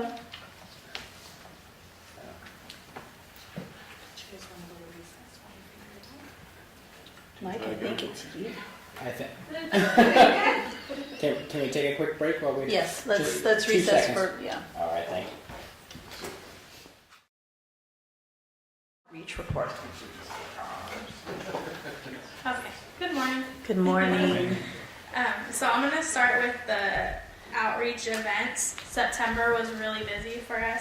We went to UOP and we visited Sac State as well. And we also attended the CPTA conference both days. And then for the website, so the About Us was up 6%, Licensees tab was up 4%, and Publications was up 3%. The decreases were in Home for 3%, Consumers decreased 5%, and Applicants decreased 10%. Forms decreased 12%, and Laws decreased 38%. Overall, the traffic for this quarter decreased 10%. With the website, even though there were decreases, in some ways it was good because, like, for example, forms decreased, but that tells us that, and it shows us that that's because with people are going to Breeze more to apply, which is really a good thing. And then for Facebook and likes, we had an increase of 3%. Engaged went up 222%. Consumers went up 206%, and talked about went up 218%. The reach, however, decreased 15%, and that left us with an overall traffic decrease of 5%. When investigating this more, we found that it was due to the CPTA conference. Even though we had more posts and things on Facebook during that event, in 2017 we had an 18.2 thousand reach in the CPTA posts, and then this year it was 2.5 thousand. So that's what was a huge decrease as far as, which led it to decrease overall. But everything else was positive other than that. For posts, this quarter we had 54 this year, as opposed to last year this quarter there was only 24. So the posts, we are doing more of that and getting more engaged users and reaching out to the consumers more in that way. Nicely done. 54 posts as opposed to 24. Yes, 30 more. Very nice. I'm wondering if, as the years go by and licensees catch on to Breeze, if we'll continue to see our website hits decrease because they'll just go to Breeze. I think that was our first, your first reaction is when you see a reduction on the website that you're trying to investigate it as though it was a problem. But, after further consideration and just kind of taking everything in, you start to see that that's what we expected to have happen, The forms tab, absolutely. I would project and anticipate that we would like to see a further decrease on that tab and the use of that tab as we move to a kind of a paperless system. So, but for the other tabs, we want to improve the content that's there. And while their access to those improved content tabs may not be directly from the website, they may be spurred from newsletter distribution or social media posts or things like that, that would still generate more traffic in total for the website itself. But April, also, what have you seen in terms of trends when we make certain posts? If the post is directed towards, say, the licensee population, is there better engagement rate as opposed to just a general post about, to the public, this is an awareness day or something? Right. Do you know the difference? Yes, I've noticed that with our posts, we seem to get more student and new applicant interest. And so they're the ones that are more engaged with Facebook, I've noticed. We do posts to aim at consumers or to aim at licensees, but it seems the ones that are most engaging in them right now are the students and the new applicants. Well, you see this because that, I know we are in that committee. I recall I'm on another committee. And what I thought would be interesting is to possibly, and then this is just an idea, create posts that is around developing as a professional. If there's students mostly engaging in it, like tips about to be a better pro right now. I mean, anybody can always use a tip about, something to the degree of self-control, presentation, that general categories. So I just want to make myself available to you, since I'm on this committee, to craft some of those posts. That's great. Oh, yes. I'd love that, yes. Okay. Definitely. That's great. As another member of the committee, April, on the Facebook activity graphs, can you can you tell me what the categories mean?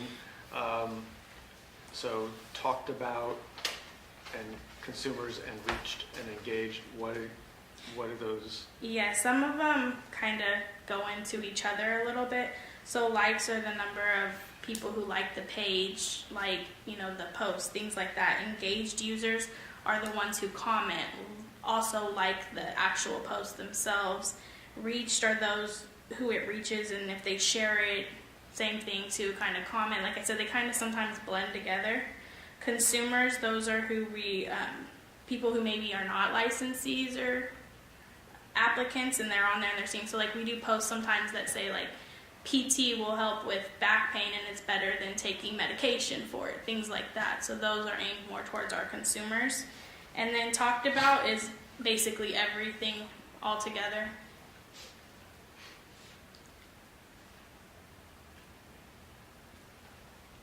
So engaged is those people who take action. So they're actually commenting on something. Right, they're actually doing something, Or sharing sharing. it, Or sharing. commenting Or it, liking share, it. okay. Or And in sharing a post. And in that sharing of that post on their page, you'll see the reached number increase exponentially based on that share, right? And to the extent that because they've shared it now on their page and it's been seen by everyone that, you know, is a friend of theirs and views their page, and those people are not categorized as licensees, that would also increase the consumer side of it. So statistically, the data does intertwine a little bit. Okay. I So- still don't get talked about. I didn't. So the engaged, where they can kind of overlap, the engaged is commented or shared, but the talked about is just comments. That if we put a post up and they said something to that post, that is the talked about. If they shared it and said something in the share, it gets calculated into that as well. And then how is consumers teased out? It's a demographic categorization that's done by Facebook's Insights statistics. Okay. So it's not bulletproof. You know, it's something that we can just look at and assume that it's an estimate at best. Okay. But So I'm not sure if this exists, but I'm assuming that I could have a professional appearance and a personal you absolutely could. appearance, and so How that's captured depending on the how those are Insights. how those might be linked to That's true. to other users. Okay. And then reached is just if I have 100 friends, then something that I post or something that I acknowledge Would then add to Online. that statistic. And that's very much akin to, in advertising, the terminology would be impressions. You know, so if you were talking about like a billboard, they would say on a certain highway, this billboard has the potential for a certain amount of impressions. Got it. So while you've shared it, and potentially everyone that you are friends with could have seen it, it doesn't account for things like people that may have blocked you or not, you know, expressed lack of interest in your content or opportunity, right? So you did it at 2 o'clock in the morning. Yes, it's in the calculation, but there's a good likelihood that not very many people saw it at 2 o'clock in the morning as a result of your feed. Okay. Thank But you for that. just good numbers to kind of, to keep an eye on, to identify whether what we're doing is creating an overall increase or decrease. And as I recall, just posts tend to be, or our posts, you said this year we had 54. 54, and they tend to be very content driven as to how often somebody might share it or like it or Yeah, on that absolutely. order. And because if I recall correctly, 3 years ago or so, we had a post that almost went viral. Yes, and we've used that particular post as kind of a model.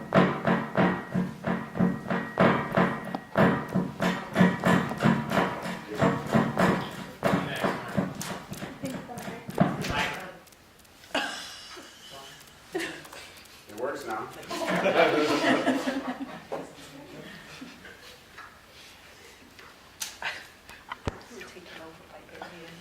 It was a nice beat. I don't know if I could dance to it. Perhaps Miss McMillian could have danced to that beat. Yeah. Some of those costs could attribute to new equipment. No, but definitely content driven. And so one of the things that we sit down and try to look at is not just what content has spurred conversation, has spurred shared, has increased reach. Things like time of the day of the week, how it related to a certain holiday, those kind of things are also part of the assessment.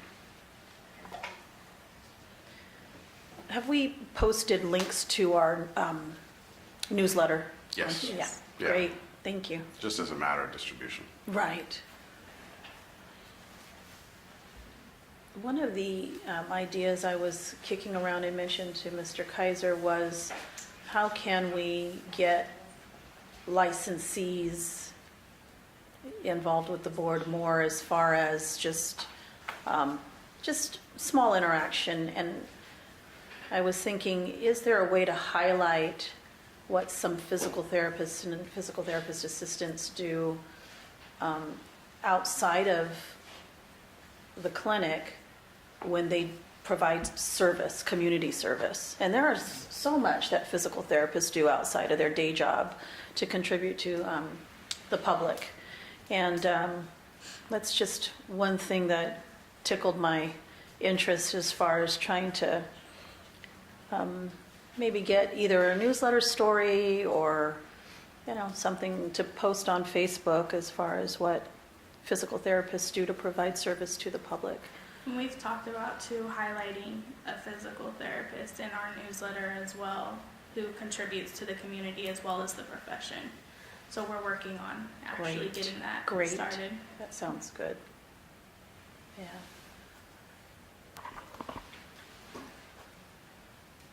I recently heard a story of a person who works for the board who was talking to a group of parents at a sporting event for their child or some gathering, and the individual happened to be a physical therapist. And the board member said, "Oh, I work for the board." And apparently the reaction was, "Oh," and shut down. So I'm wondering, hoping that we can potentially do something. I think the newsletter is a big step in the right direction about trying to shed a more positive light on what the actions of the board are, because I know that the majority of interactions that people have been are related to discipline, and a lot of people don't have a significant positive interaction with the board. So I'm hoping we can work on that aspect of our charge. Absolutely, we are. I think you'll see in the future the communication plan includes a kind of an element of trying to humanize the board and dispel any kind of old held beliefs or those things that we've heard about overbearing address citations and just ignoring the other kind of aspects. And part of that is just touting the board's mandate, why we're here, why we do what we do, how we go about doing it, and explaining it in a way that, is a little bit more, I hate to use the terminology like layman's terms, but it is a little bit, because the legalese can really drown out anybody's ability to listen. And so let's just say it in plain English and really talk about what it is we really do. You'll see that in our approach when it comes to the educational programs and speaking to students, or whether we go to CPTA events and represent there, that we're trying to put a face to a name. You know, we're trying to let them know that they're actually human beings that are, you know, working at this, and that there's a passion in what we do and why we do it. And I think given that opportunity, I haven't met anybody yet that hasn't, you know, walked away with a little bit of a different idea of what the board does, a little bit more clarity. And our experiences at the last two CPTA meetings that we've attended, and I was able to be at the booth for a short period of time. Yeah, I think that there was a positive interactions overall that I experienced. Good. Also, I've been inviting Jason, not a lot, but picking his brain, inviting him to speak to separate groups other than educational groups.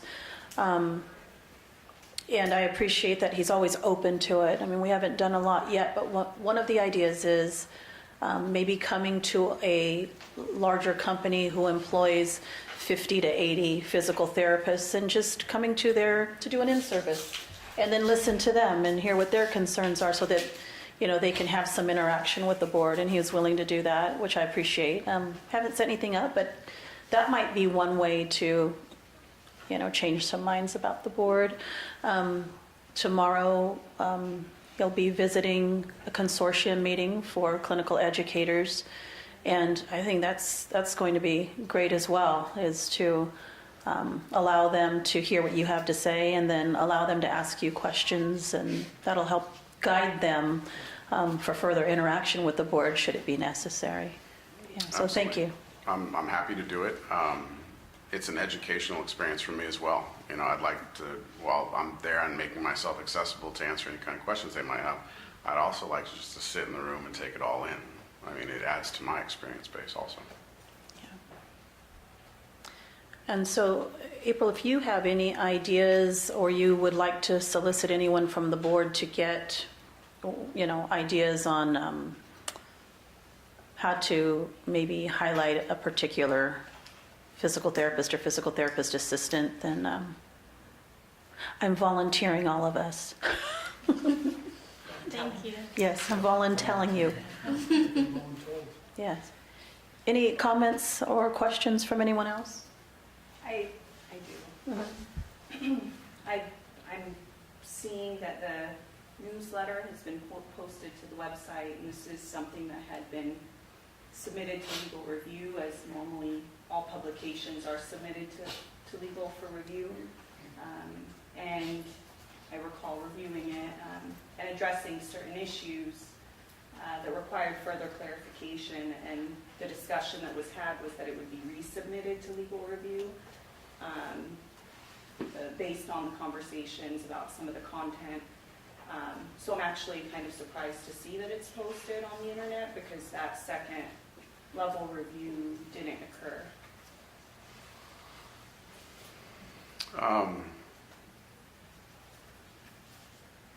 I apologize if that's the case. I don't know that we had the same understanding. I think we even had a discussion as to taking in what edits that we accepted and would take into account. And you'll see some of those in this latest draft. I mean, I'll make sure that doesn't happen again. I think it was some of the continuing competency audit stuff that was still outstanding. The difference between guidance and underground regulation and that kind of thing. I believe we had a conversation about that. Yeah, but we did. Yeah. If we didn't come away from that meeting with the same understanding, I apologize.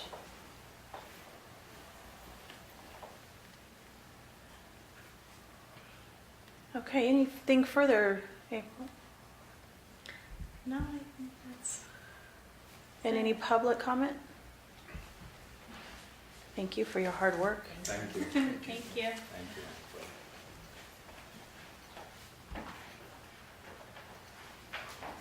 Okay, and so agenda item 22, application services report. She's already up. Good morning. Good morning. Sarah Conley, Manager of the Application and License Maintenance Services Programs. I'll start with application services. I hope you all noticed the different report that was included in your materials this time. As discussed in the briefing paper, we've changed the reporting format and the information that is included. For the applications, it's really to tell you more information about the applications that are submitted. So it tells you what's online, as well as how many out-of-state applications we're receiving, how many foreign applications we're receiving, as well as military. And that's a big focus right now for not just this board, but for the department. So that's additional information. All of this is coming from our new reporting tool. And we weren't able to get this before. So it's been very helpful for staff, so we wanted to present it to the board as well. In the information provided, you get the actual numbers as well as the percentages, because I think that both are important. And the major thing that stood out was that the online applications have increased significantly over the past year. And that really has been an effort of everyone, all the staff at the board, the outreach efforts. We're really trying to move that direction. We updated the application instructions to direct everyone to Breeze to apply online. And I think we're obviously seeing the result of that. And then I can take any questions. Can you help me understand the percentages? Okay, so the percentages are, it's the percentage of the total amount. So for example, for PT's applications received, there's 541. If I go to online, 443 were received online, which is 82% of the total amount. So that means that out-of-state can also apply by Breeze? Yes. Okay. Okay. And then so if we move to out-of-state, there were 230 applications received for applicants from out-of-state. That is 43% of the 541 total. So we're looking at, of the total applications received, what amount does that equate to? Gotcha. That's more than I thought. Wow. That can change quarter to quarter depending on the Okay. number of Yeah. the exam new graduates. Mm-hmm. So the percentage can vary. Right. It's when the program concluded and the Yeah. student is then eligible to be able to move forward with application. Mm-hmm. So if we have more exam applicants, new graduates, where that percentage will, the out-of-state will go down. Mm-hmm.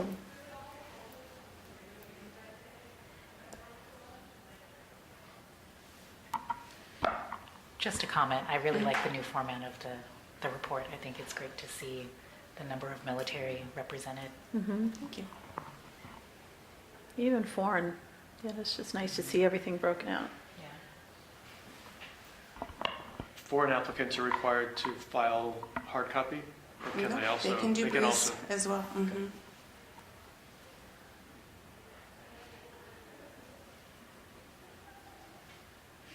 Will we be getting a year-to-date on this? I'm not a year-to-date, a final year to compare?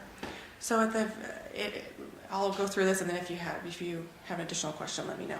So the top is the current year to date, and so that will change for each quarter. Yes. So like quarter two, I'll add to that, and you'll get the total at the end of the fiscal year. That's what I wanted to know. Okay. So Okay. there's not going to be there won't be a comparison with this current format because it'll only include the quarter to quarter for quarter four. Yes. But I can include at the end of the fiscal year if you want to see that year to year comparison. Mhm. We can definitely do that. Yes. Okay. Then we'll do the year to year at the end as well. Try to have that balance of, giving the information but not too busy because it can get lost in all the numbers. Yeah, So- this is real palatable right here. Yeah. Thank you, Sarah. Okay. Do you want me to move on to Mm-hmm. licensing? Oh, the exam, I didn't cover the exam statistics. That report format has not changed. That's the old format. It seemed appropriate for the exams. Okay. For agenda item 23, same update, the reporting information and format has changed. So there are more pages because everything is broken out. The transactions are broken out separately, renewals, address changes, duplicate requests, and so on. You'll see the total number of transactions processed and the online, how many were submitted online. In the briefing paper, it does reference applications, and that is purposeful, even though we're talking about licensing, because a transaction can be referred to as an application or a transaction when we're dealing with anything that's processed for licensing. Do you have a thought on why there are some who still prefer to not use Breeze? I think some people that going through the process of registering is kind of lengthy. So a lot of times it happens mainly with renewal. That seems to be the prompt. I need to renew my license. It happens faster. On Breeze. Now I'm going to go ahead and do it. For things like address changes, a lot of people have the form already, so they fax it in. It's just really easy. So I think part of it's the registration process. Part of it is not wanting to be online, and that we have, obviously you can see the applicants have taken more to the online system. The licensees for renewals, it was pretty quick. For other transactions, it's a little bit of a slower transition. So for those other transactions, those are the ones who are mostly, you're seeing the forms for. That's good. Yeah, verifications is there's a lot online, so that's moving that direction. I think the people that work on that, they encourage that, so it's where we're putting our effort to move that direction. But we still have those people that like to do the paper. Yeah. How about applicants, new applicants? Most of them are going online. Okay, so that's good. Yeah. Yeah. And especially with the instructions, it's really, that's what we advise, go online. And a lot of the applicants will follow that direction. Okay. So, and I think with the licensing, because there hasn't been a lot of changes over the years, like I said, people still have the forms, they still have things that are easily accessible, so they don't have the need to go online. Those are just my take on it. There's probably other reasons as well. Sarah, can you tell me what verification requests So means? that's an endorsement. So like a California licensee needs to verify their license to get a license in another state. So they're applying to Arizona. They need to have their license verified. We provide that information to the other state. Okay. Which is available online. We try to encourage the other states to accept the online verification system, but there are still some that require the certified paper copy that we have to mail out. So it's the certified piece that's the tricky piece, because I often need to verify a license and just do that through online through Breeze very rapidly and instantaneously, actually. But it's the certified piece that some jurisdictions are requiring. Yes. Okay, thank you. When we do go online to verify a license and it pops up and there's the licensee, there's their number, their license number, that's just as good as seeing their wallet, right? I mean, it's actually better because it's real time. It's up to date. So if anything changed that. from when they were issued that license, whether it be the first or a renewal license, that's not going to be reflected on the wallet. So if they decided to go from inactive to active, that's not going to, you're not going to get that information until it happens. And that will reflect online without the wallet. Thank you for that. So really, or if discipline's taken, that'll be on the online record. So we encourage people to go online because that's the most current information. So I'm just wondering, when we ask people to provide their California license, if we should ask for a printout from the Breeze site versus asking them to present their wallet license. In cases for like a Con Ed course when we ask for their PT license or something. I don't know. Yeah. But I like that explanation. We try to encourage it too because a lot of employers want a wallet license, but it updates quicker on Breeze, so we don't want anyone to not be able to work. But we find that a lot of employers do want the wallet. And so the licensee then has to wait for the mailing of the wallet before they can Yeah, you're right. provide You're right. that. Sarah, I was just going to say those are few of the phone calls that I get are employers that just want the physical wallet license, and they don't sort of understand that what is online is not just more current, but it's actually a valid form of. I was just educated. Yeah, it's good. Yeah, if there's any feedback on how we can be better encourage that use of online, I would take it, because we're trying to figure out how to address that, because it seems like we're getting this issue more often. And I would think it would be the other way, because there's more technology, so I'm not sure why that's the case. Yeah.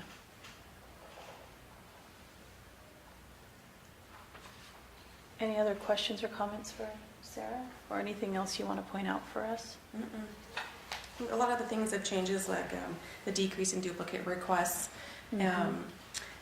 with the address changes being updated more timely, and the address changes capturing that data only on specific transactions. We've addressed all of that previously, so I don't need to go over it again.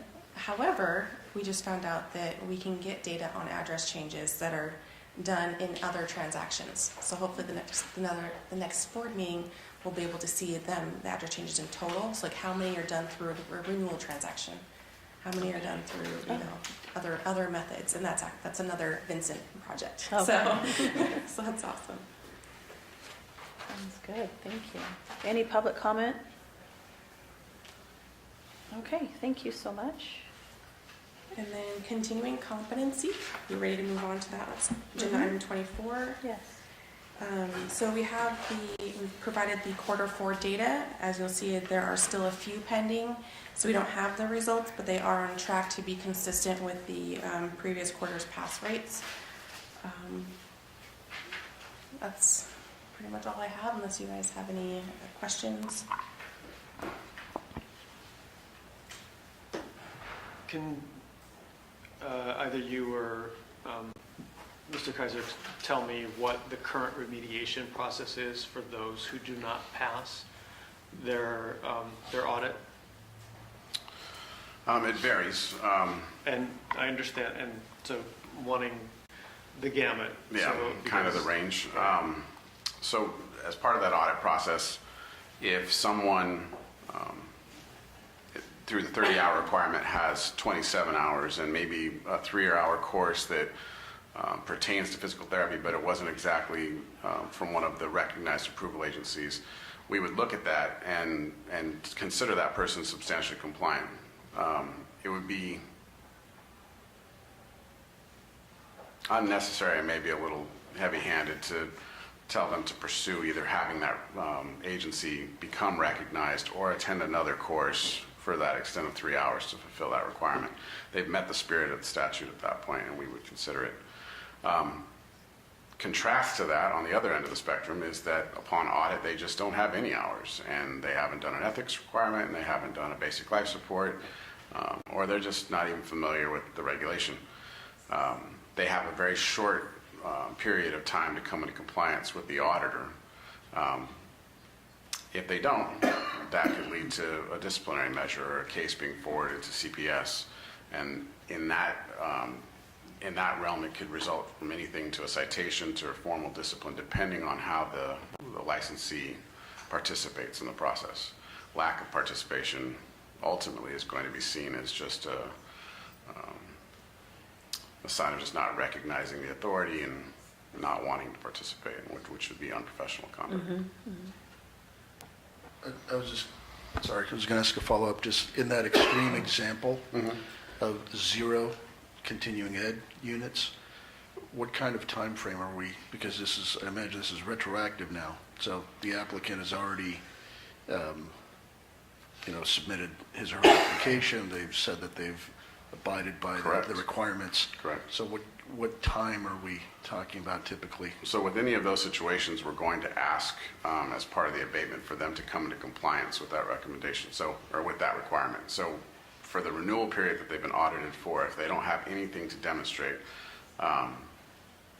as part of the sanction that's attached to that, they're going to have to provide continuing competency attended after the effective date that is going to be given credit for that period of time, but not given credit Not for the current. existing Okay, renewal period. got it. They will still have to fulfill that requirement should they be audited at that point or any time in the future.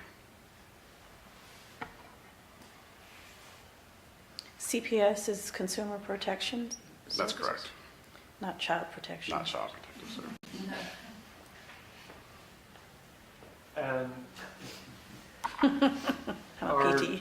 the majority of audits triggered around the time of renewal? Or can they, so for example, my renewal is the end of January. Mhm. Am I more likely to potentially have an audit triggered now around my time of renewal? Or could it as easily happen in July or August? You're more likely to have it happen after the renewal has been completed, right? So we want to have that testament on your renewal that says you are in compliance, which would make you eligible for audit. So that group that the random number is selected from is someone who has recently renewed and has made that attestment. You've presented tests in the past where you said that there was some sort of formula where you would have a bigger batch to choose from because it might come from a couple of months prior. Mm-hmm. Yeah. It's how we pull the sample. Yes. And currently, we're doing it by quarter. Okay. So, like if Daniel renews in January, he would be pulled then the next quarter. Okay. So we're trying to keep it closer to when the licensee renews.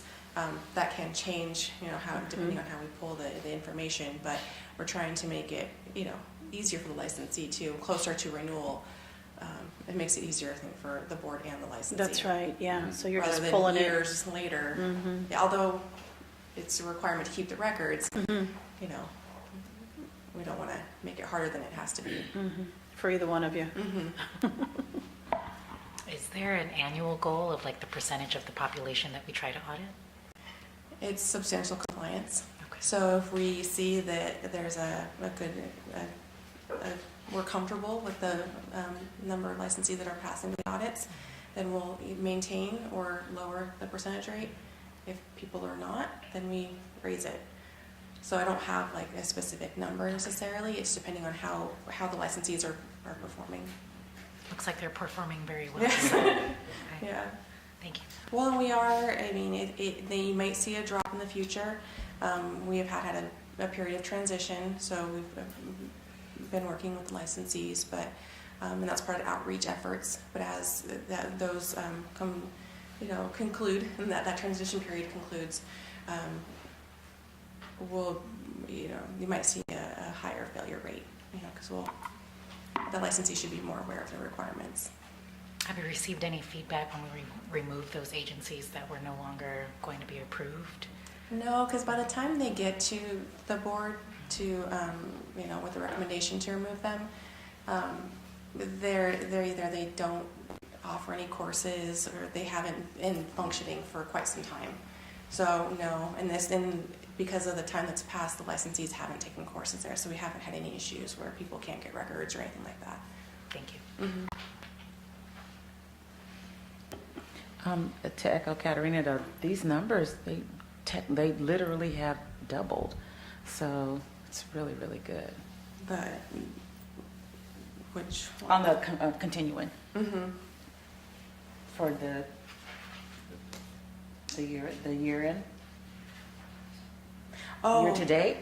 Well, I'm sorry, that's a little misleading because Oh. the fiscal year 16-17, we don't have 2 quarters because we weren't able to perform audits during that year. Okay, I'm like, this is tremendous. Fiscal year 17-18 was the first year we were able to do audits every quarter.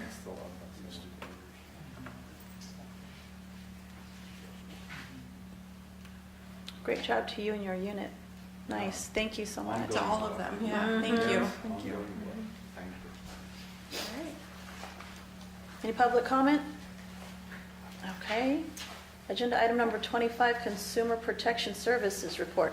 CPS report. Good morning, Halsey Barra, Manager, Consumer Protection Services. Oh, Monty Martin, probation monitor. Good morning. So I'll direct you to page 96, 95 of your agenda book. And for quarter one, we look really good. In PM3, cycle time investigation, we did go down slightly from 130 year-to-date. This quarter, we were down 97. And if you look at the investigations aging, we're up 76%. In comparison to last year, it was 67%. And those are cases that are closed within the 90-day period. So that's looking really well. If you go down to PM4, the AG cases, there too, we are within our performance goal of the 540 days. We're at 482. And last year we were at 458 at the same time. So we are meeting our goals. Again, this is Q1, but staff, again, are really good at trying to keep track of all of their cases and keeping on top of D of I, the experts, the AG's office, and they do a really good job. And Vincent as well, along with all of his duties that he has, he is a great asset to us. With Breeze and Qbert, he's our subject matter expert for both those tools, and which come in very handy with all the information that we can pull from Breeze now. He's streamlined invoices for Monty's probationers from hours of work to an hour of work, and also with the verification of licenses. He has streamlined that process tremendously. And he's also a great help. Also, we've been working on our website on trying to get people to use the online services versus the forms. It's a lot faster. So it's to their benefit if they do their whatever it is that they need online instead of submitting a form with cash or a check to the office. Yeah, Vincent also got the shout out from DCA, so He did. he's Yeah, definitely he's great. invaluable. Yeah. Looking at the tables that you just went over, Elsa, and you mentioned that the goals for PM4 was 500 and you said 40 days? Year to date was 482. That's the average. But the goals, if we could have that reflected on here so we have an idea of Oh, okay. whether we were within Okay. or over, that would be very helpful. When you break the PM4 down into A, B, C, D, do you have goals for, sub-goals for each one of those? Well, not necessarily. The main goal is the total number of days to, Yeah. from open to close. And that's a DCA goal. Right. Yeah, DCA-wide goal. Correct. But this just gives us an idea of where it is. Yes. Yeah. And as I recall, it's where our piece of that puzzle falls into that total number. And our transmittal to AG has always been, moving things to AG have always been pretty quick. And the huge piece of that puzzle of that number is after it's transmitted to AG. Yes. And pending the actions that they need to take. Correct. But we have seen, and I think I've mentioned this before, we have seen a tremendous change in the time frame from the time it goes to the AG to the final outcome. They're improving too. Yes. Yeah.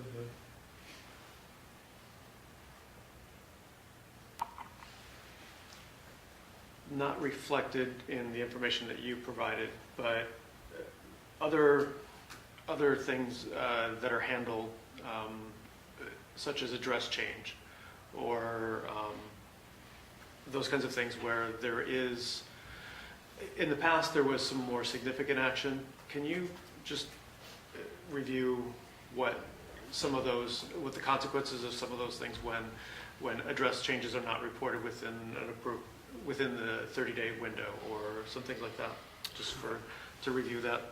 So currently, if we run across an investigation and in that investigation it's revealed to us that there is still an address change violation, And that address change violation led to real damages for the board, meaning that it took the board a much longer period of time to be able to locate that person, contact that person, have to have an investigator go out and actually find that person. We still, upon finding other actions, might include that as a cause for discipline, right? So it's still actionable. It's just more appropriate to deal with that in a situation where there's an investigation that's spurred from some other bad behavior or allegation.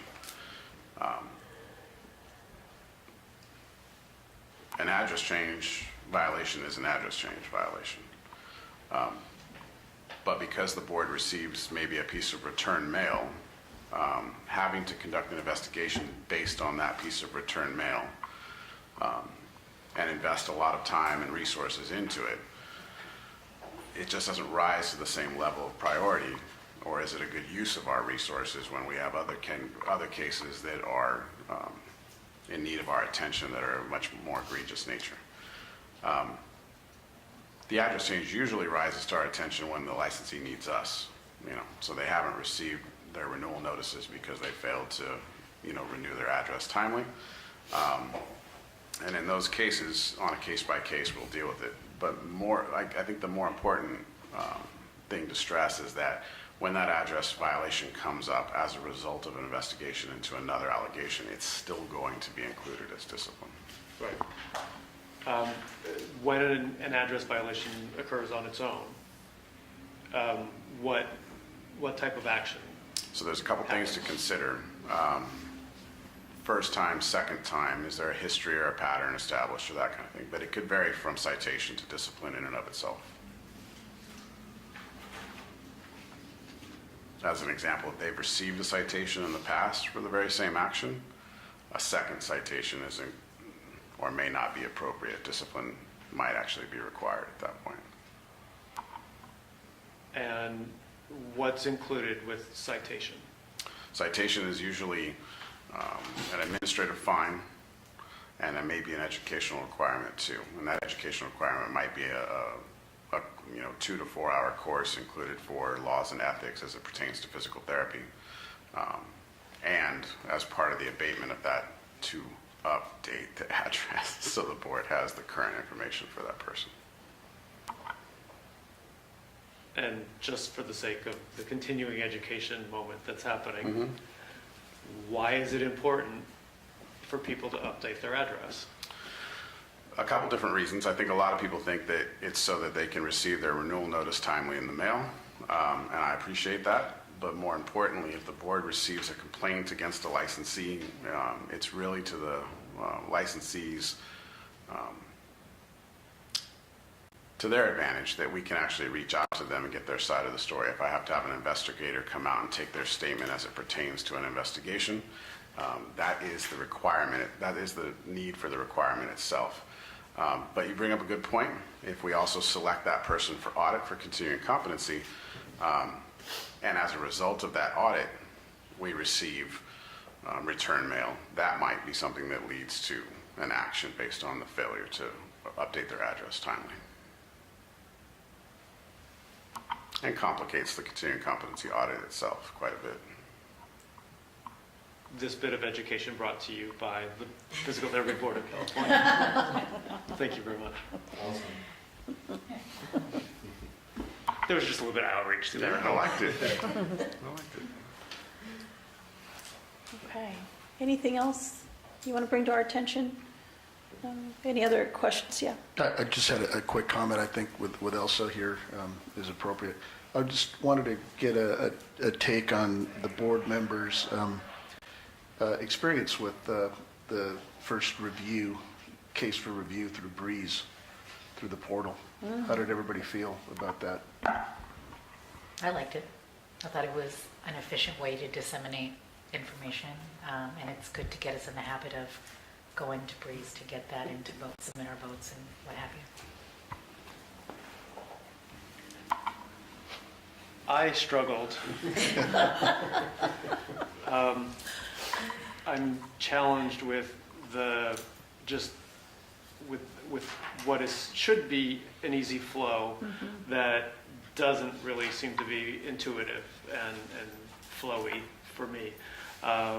Having to hit a button that says back or a button that doesn't really describe what the step is that I should be going to. For example, the button that says attach, when I'm not intending to attach it. Right. Attachment. To me, right, and attachment or review attachment would be something a little bit easier for my mind to flow with it so I can keep moving in the right direction. Because thankfully we don't have a lot of these to review. And when something's not continually in mind or in practice, and to have to do something every so often, or not so often, it becomes a little bit more challenging to remember what the right step should be. And it would make it easier for me if it can be just a little bit more intuitive with the path that we're taking to be able to do this. Ditto. I would add to that, including the date that our response is expected by, or due date, would be helpful. It should be on there? Okay. Yes.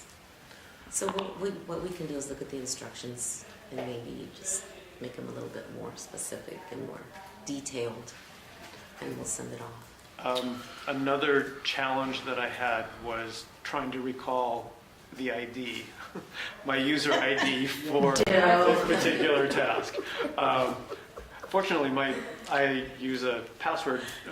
There's a function called save password. I use a separate encrypted password manager application for my passwords, so that I'm not saving it on my laptop or within the browser.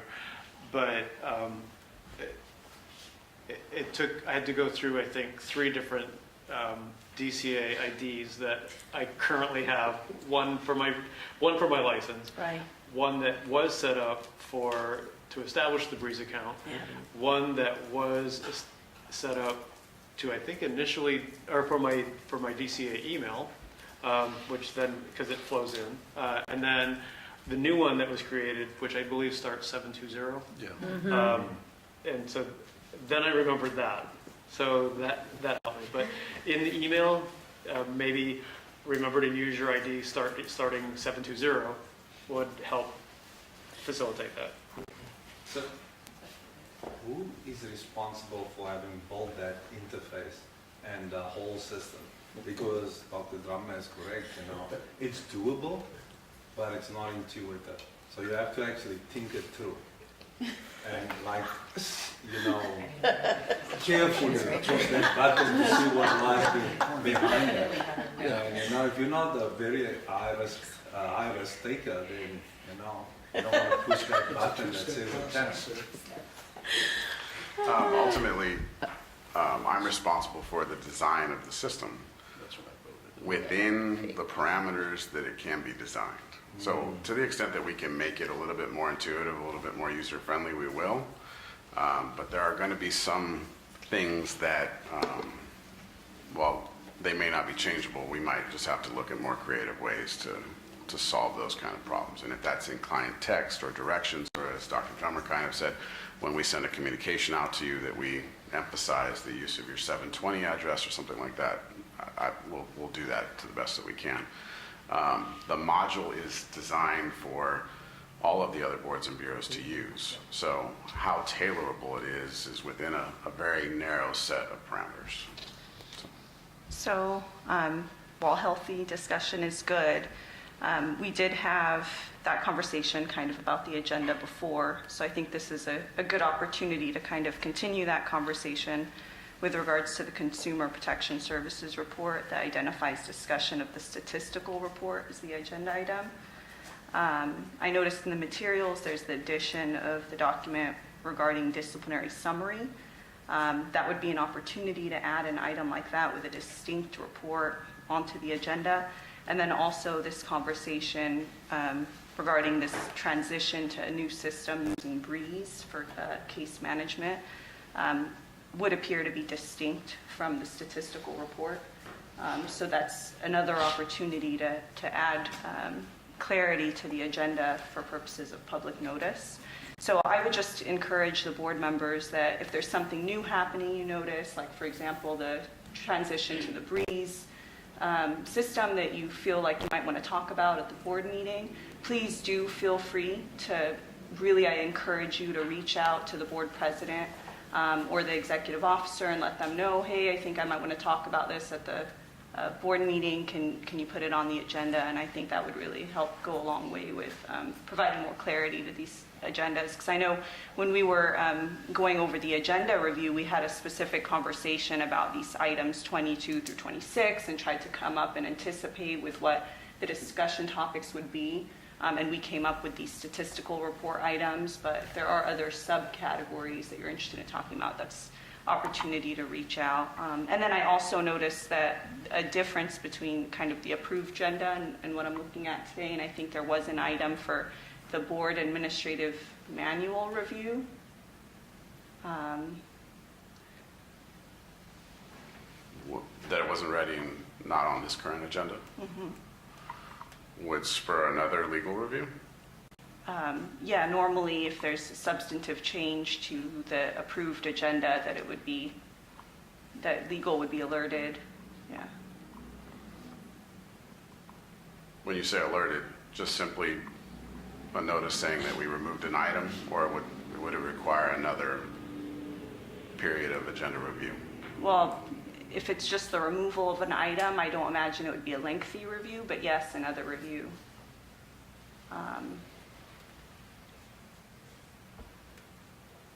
I think that at least my understanding is that when an agenda is approved, that's what's going to be posted. So sometimes when something comes up, just like Dr. Dominguez just brought up, is it taboo to talk about that? I mean, should we not be discussing this? Is this something you should say, hold off, we shouldn't discuss this? Because I guess, I'll just speak from my experience on the board, and I know a lot of us have been on the board at the same time, but this feels like something real natural to us. Like as long as it's a heading, that we're discussing something under that heading, and we're not taking action on it, that it's fair game to discuss. No, I think that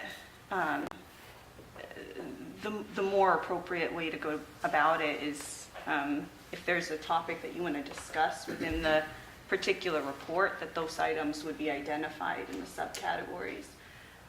Otherwise, if you're just, because I think the way I originally saw the agenda is 20 through 26 didn't have any subcategories, and that would be, according to an Attorney General's opinion, too broad to give any real substantive notice to the public about what is being discussed.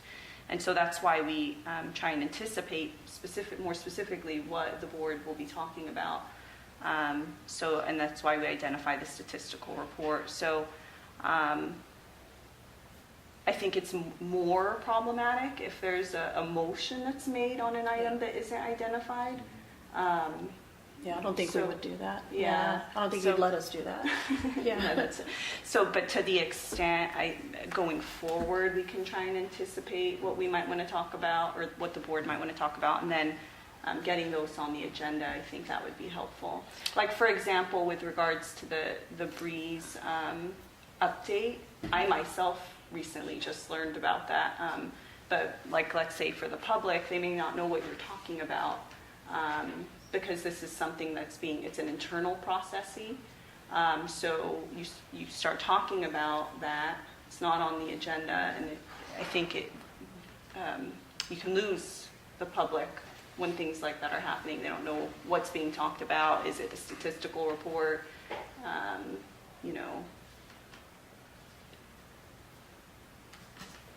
Yeah, it was not my intention to make this an actionable point. It was just an opportunity that I saw just to solicit some. And it's, in my mind, it's just a modality. It's not. It's just a different way of conducting business. No, and but thanks for the clarification. Yeah, no problem. And I think it's, I guess just the reason for pointing out is just a clarification piece and an encouragement of the board to feel free to participate in the in communicating with the EO and the president, and if you feel there's something you might want to talk about. And it's really just a going forward thing, and it's an ongoing process of, making sure that the agenda is as reflective as possible of what might be discussed. I guess it's kind of fuzzy because I don't want to beat a dead horse, but this is something like very recent, like within the last few weeks. 2 days? Okay, days. So it's not something that they could have got to us in advance. So is it okay to talk about it today? It's not on the agenda. It's something that just happened. I mean, normally I'd recommend to just err on the side of talking about what's on the agenda. And then if you think, we had this new system, I'm going to talk about it, I would recommend that go in the future agenda items piece. okay. If I may, Yes. to make a and council's recommendations are duly noted, and I agree. But I also think that even though we've already had this conversation, I do think that it's beneficial for the licensees to know that whatever apprehensions they have with using Breeze, the board members also had those same apprehensions. So we've already had the conversation, but I do think that even in that conversation, there was some beneficial attributes to it. But duly noted, because we did veer off the statistical report and inserted ourselves into it, so it should. I agree with you. I think my struggle. Agenda item. Sorry to interrupt you, Ms. McMillan, but my struggle is we veered off of the statistical report, but our conversation is still under this same heading, and I guess I'm struggling because it just seems natural to insert here, and it seems benign to have the conversation. It actually seems like it might cause, this is a chance for us to clear things up, and if we wait to agendize it on the next meeting, there'd be continued confusion and separate conversations going on.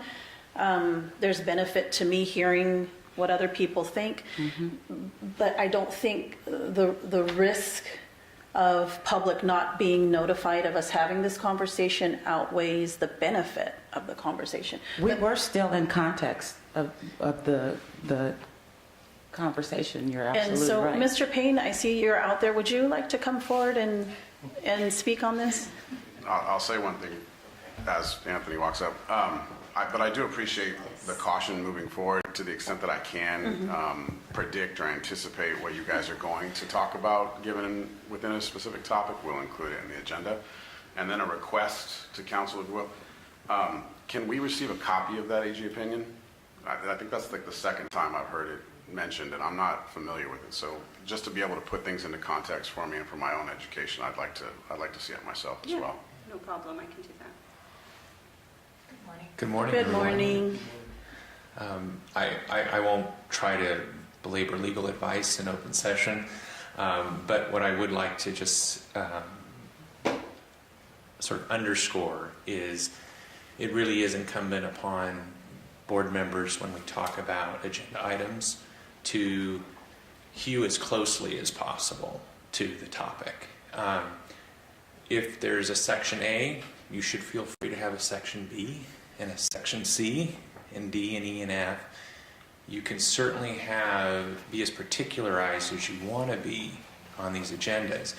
There's a reasonable specificity standard, and it's okay to be more specific. There is a tension when it comes to when are we exactly veering off topic and when we aren't.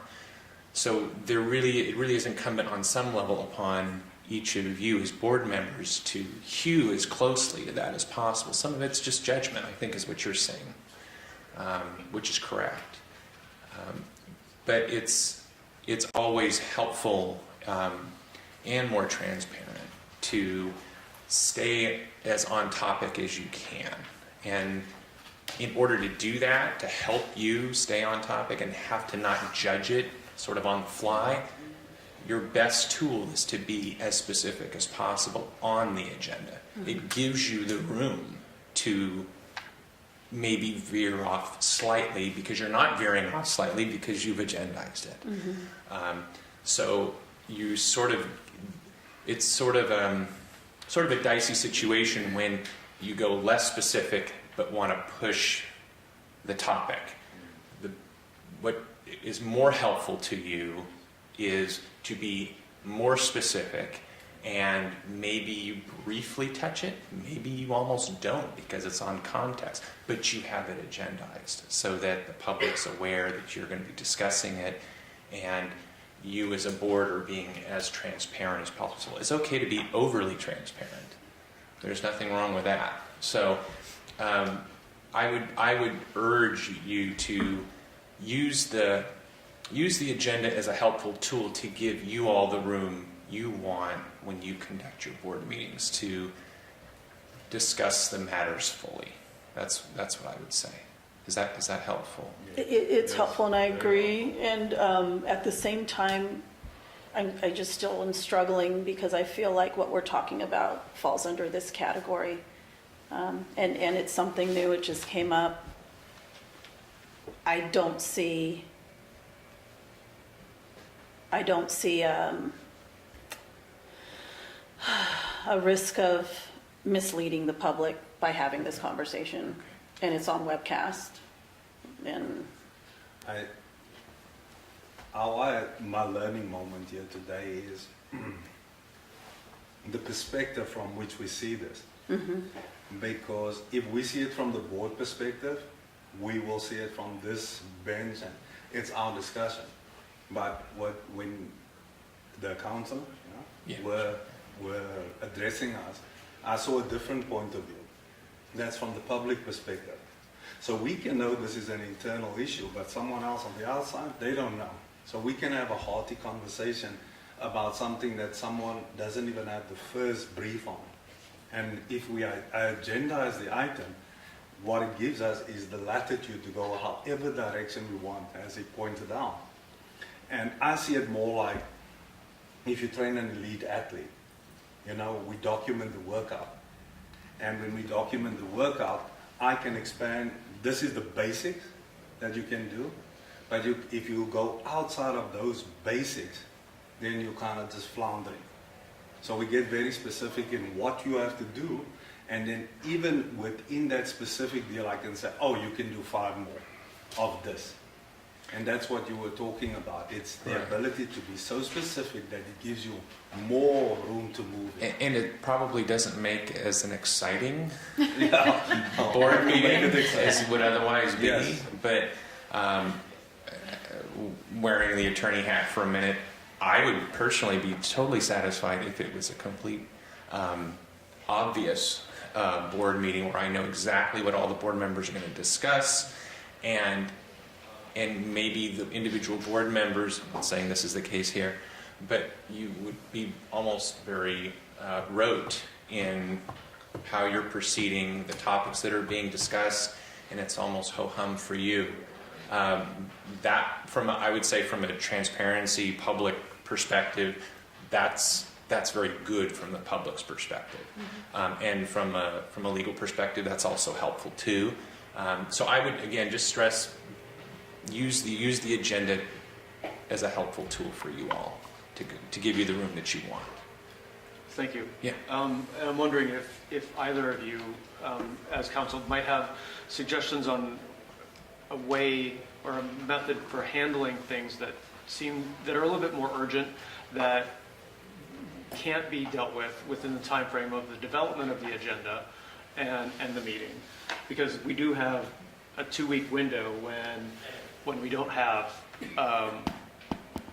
when the agenda is first published, and so modifying the agenda, is that truly a possibility when there's a requirement for notice, or is there a way to be able to handle things that are of a more urgent nature?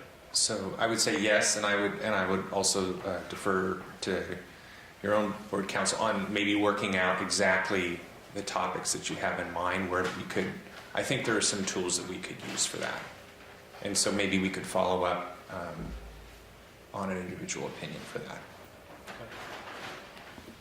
Thank you. Thank you. Any other comments?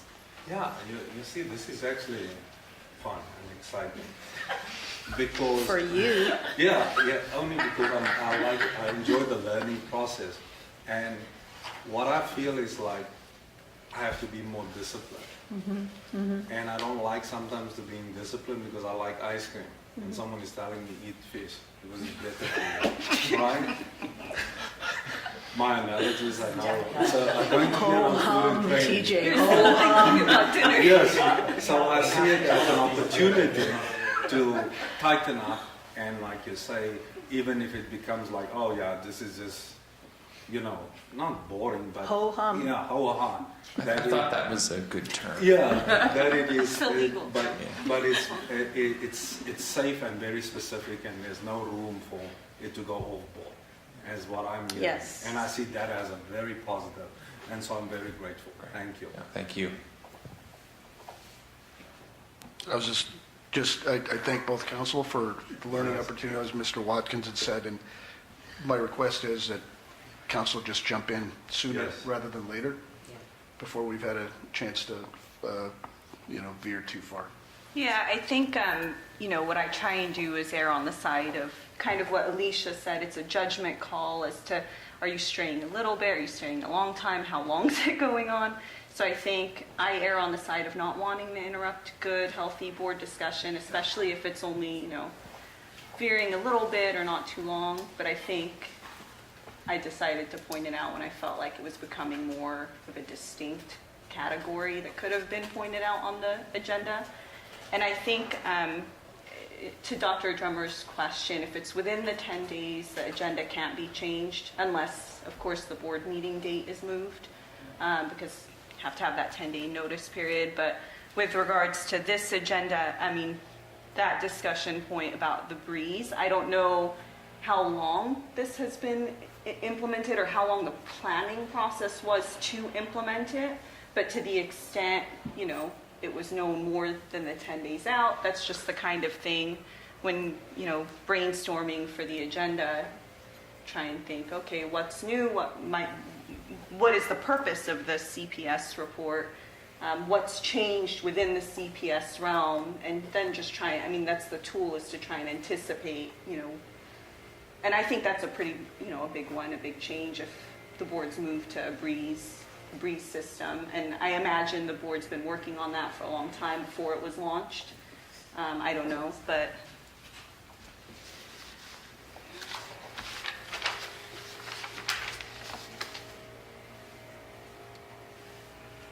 Any further comments or questions?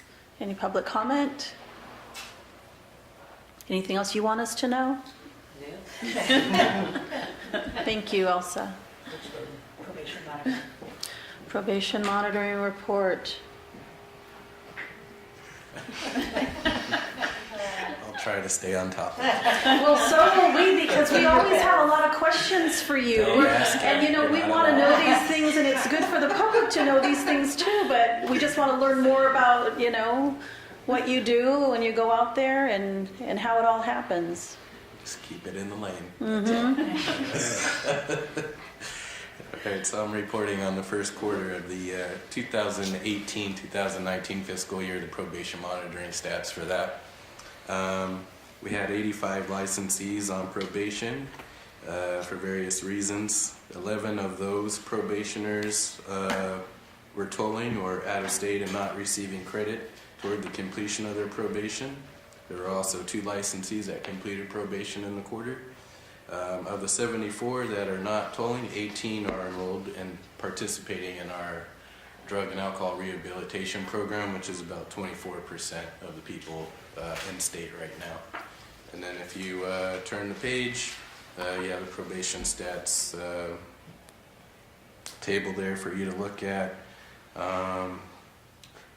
Looks like we had 1 person in the Maximus program, or our drug and rehabilitation program, withdraw. That person left the state and decided not to keep their license here anymore, so they surrendered their license and moved. And looks like we had one person non-compliant with their probation in the quarter, 3 overall surrenders. Previously spoke to President Rabina Amen about explaining a little bit more about those surrenders, why people are leaving. And I believe 2 of those people were people that recently received licenses from the board. They were actual hearings, people that came here and requested to get their licenses back. They had previously been revoked. They received those licenses. They were placed on probation, saw the terms that they got, did not like the terms, decided I'm giving up that license, I'm going back to where I came from. So we had 2 of those, and then we had one person who said they could not find work here with their terms, decided to leave the state and pursue other employment opportunities. Thank you. I have a request for you, Monty. Yes. You have in the narrative the number of probationers that are tolling. Can we add that to the chart that you have? Sure. Thank you. Any other questions? Yes, but it's not on the agenda. Is it related? I always think it is. It's a judgment call. Maybe ask first. Yeah. I mean, it's a question for you, but it's not about the report. Yeah. Can I ask after? We'll I'll put on the agendize it agenda. for March. Suggest it for the next meeting. Just write it down. Yeah. So you don't forget. Thank you. Yeah, agenda items for future meetings. Number 29, right? So any other questions or comments for Monty? And any public comment? We like hearing from you. Thank you. Thank you. All right, it's noon. What would y'all like to do? Madam President, I would Yes. ask to see if we can reconsider the calendar. I have a question about the calendar and considering to reconsider the calendar. The calendar was an agenda item. Part of the president's report. Right. It's revisiting. And I'm wondering, the June meeting at CSU Long Beach, are the dates for that meeting established in stone, confirmed in some method, et cetera, or could they potentially be flexed to Thursday, Friday instead? That, and the reason I ask is because of the opportunity for Dr. Dominguez and I to attend the board member orientation training that is scheduled for Wednesday, the 19th of June, in Los Angeles, or in Southern California. And it would actually end up, we believe, saving a cost savings to us in that we would only require 1 hotel night stay. That would be mine. I would already be traveling to Southern California for the board meeting in Long Beach that would be happening. Yes, we can certainly take a look at it. I had it in my notes to connect with DCA to see if maybe CSU Long Beach would be willing to host a 3rd day. I think that's a little bit different than what I was thinking because, you know, if I could arrange for CSU Long Beach to host the board member orientation training in that area, and I think what I was thinking was doing it on the Tuesday, but shifting it and doing, you know, the other way could work also. I wanted to reach out to Long Beach first to see if that's doable, but then I'm happy to have discussions with DCA to see if there's something that we could arrange to have both the BMOT and the board meeting occur at the same location and hopefully approximately within the same date. Whether that means that we can switch it to Thursday, Friday and have the orientation training on Wednesday, or Tuesday, Wednesday, Thursday. I'll look to see what's available for them, what they're amenable to. Procedurally, if that calendar was already adopted, can it be revised at this point? Or? It could be revised. I don't know that you can right now, but we could certainly look at it at the March meeting when I have more answers and when I've coordinated with DCA. That would be great. Thank you. And if we can help DCA with locating a BMOT location, even better. That's what I was thinking. Feathers. More and more feathers. Okay. Feathers in your cap. Accomplishments, achievements. Gotcha. Badges on your sash. Okay, Boy Scout. Okay, Not so on the agenda. we have a few items left on the agenda. One of them is elections, one is public comment not on the agenda, one is agenda items for future meetings. Would the board like to recess for lunch and come back and do those, or would you like to do them now and go to lunch and go into closed session? Closed session, I think, working lunch. So closed session before doing this, doing the remaining items? Well, in closed session, we can have lunch simultaneously, so 2 birds with 1 stone. I'm just thinking it'll keep So you us have- and keep him longer. Agenda's not on the agenda, or proposals for the next meetings. Your elections, Right, those 3 things. I think that's the question, is whether or not you want to finish those now, Right.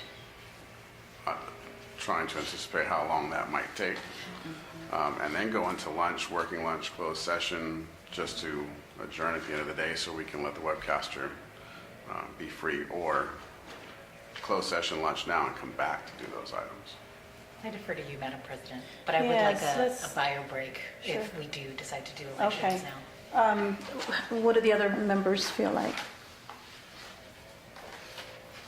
I think we will, can we break for a half an hour? Is that for lunch, or is that too soon? You guys need longer for lunch? It's more than enough. Let's do a 30-minute lunch break and come back at about 12:35.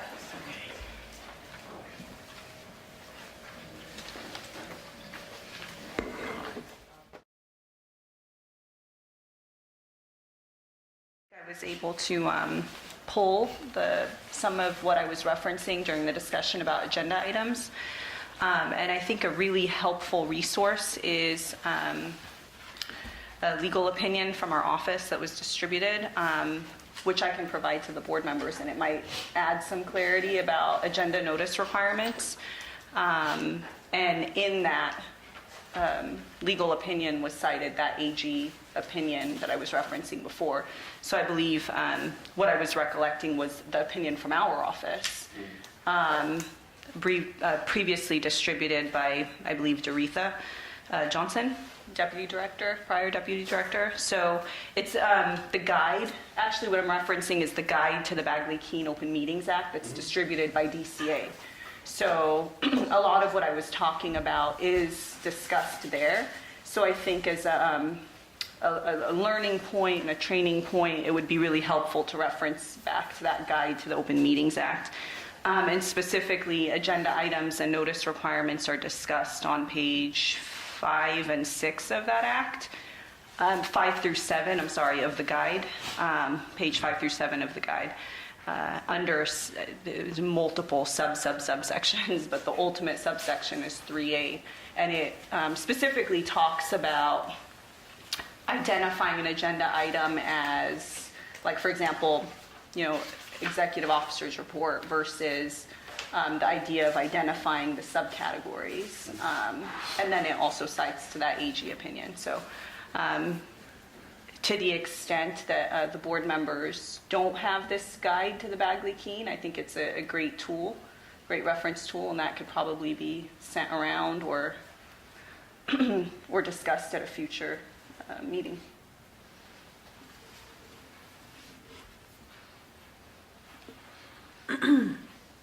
Thank you, Selva. Okay, so let's move to agenda item number 27, which are board member elections. We have 5 elections that we need to complete today. President, Vice President, FSBPT delegate, FSBPT alternate delegate, and then a backup alternate delegate. And so before going into the elections, I'd just like to see if there are any comments or questions before we start. Dr. Drummer, anything? No? Okay. Are you hinting that I'm Yeah. supposed to have something? Yes, I am. If you could please refresh my memory as to what you're trying to kickstart. I think maybe, perhaps, are there any comments about someone who feels strongly one way or another about their availability? I think maybe somewhere along those lines, instead of us guessing and nominating, or we can just go through the process. I can address that. My duties, my administrative duties in my academic position are escalating for me. So just something to keep in mind. Okay. As we nominate you for things. Or not. Okay, sounds good. So let's start with the nominations for a president position. I nominate Dr. Daniel Drummer for president. I second. I appreciate the nomination, but I'm going to decline it this time.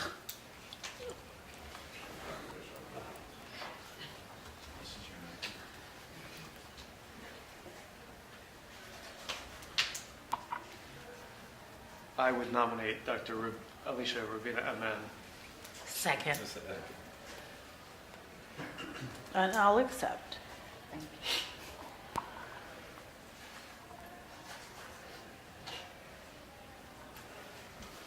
And I'm drawing a blank on how to move forward here.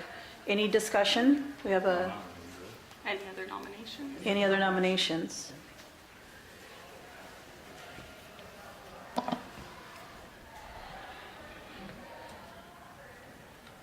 Okay, and any discussion? Any public comment?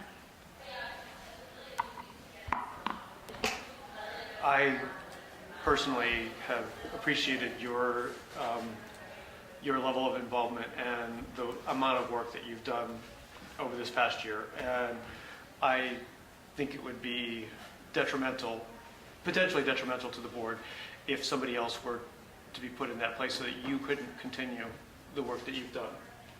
And that's the reason for my nomination. Thank you. And I see value in that as well.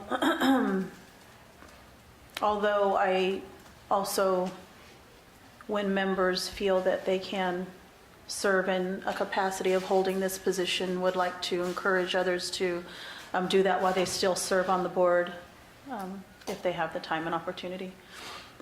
I'm really open to that. Okay, any other discussion? Vote? Alicia Benamin, Aye. TJ Watkins, Aye. Jesus Dominguez, Aye. Daniel Drummer, Aye. Katarina Ellaby, Aye. Tanya McMillian. Aye. Vote carries 6-0. Thank you. Congratulations. Awesome. Thank you. Thank you. Be looking to all of you for the continued support. Absolutely. Thank you. Let's move to Vice President. We'll open it up for nominations. I nominate TJ Watkins for vice president. Second. Mr. Watkins, do you accept the nomination? Yes, I do. And Mr. Watkins accepted. Any comment or discussion from the board or from the public? Any other nominations? Any other nominations?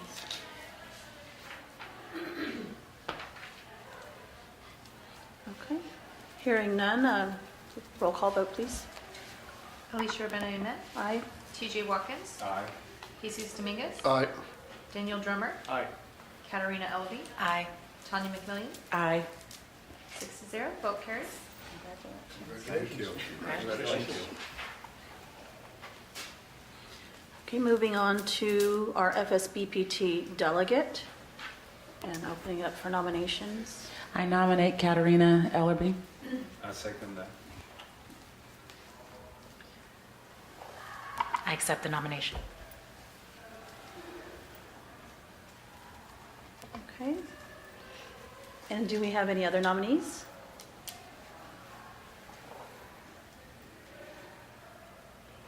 for the sake of not having been a delegate or alternate delegate, I will nominate Ms. McMillian. Second. I decline. That was a nicer decline than the last time. I believe it was no.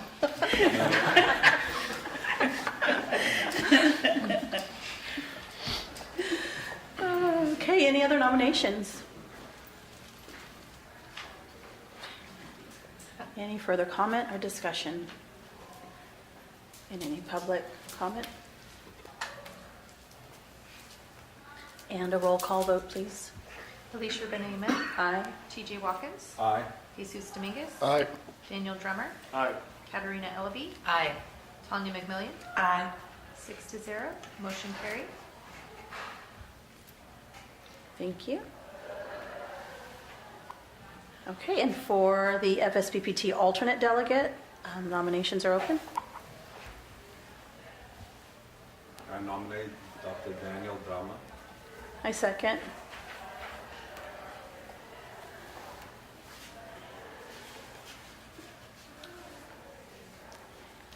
Dr. Drummer?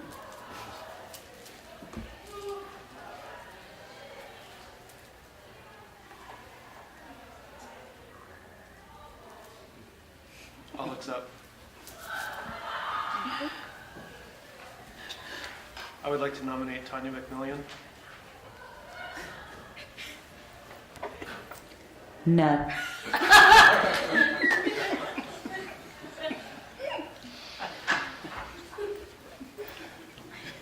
She owns a no.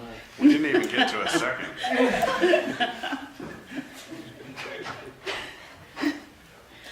Oh, gosh, I need a moment. Oh. I'd like to nominate Alicia Rubina Amen. No. No, thank you. I will nominate TJ Watkins. Second.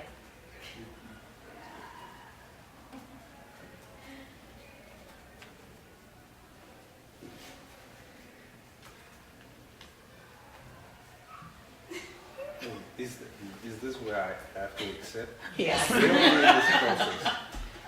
Isn't Apparently, you it- do not have to accept, Oh,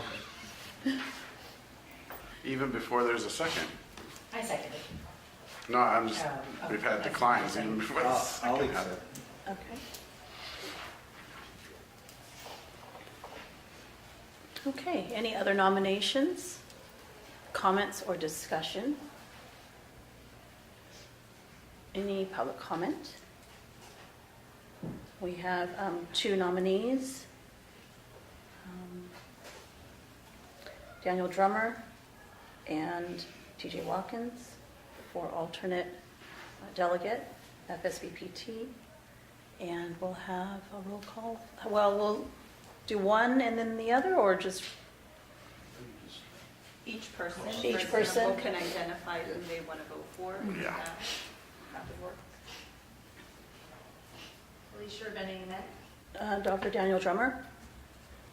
TJ Watkins, TJ Watkins. I have to vote.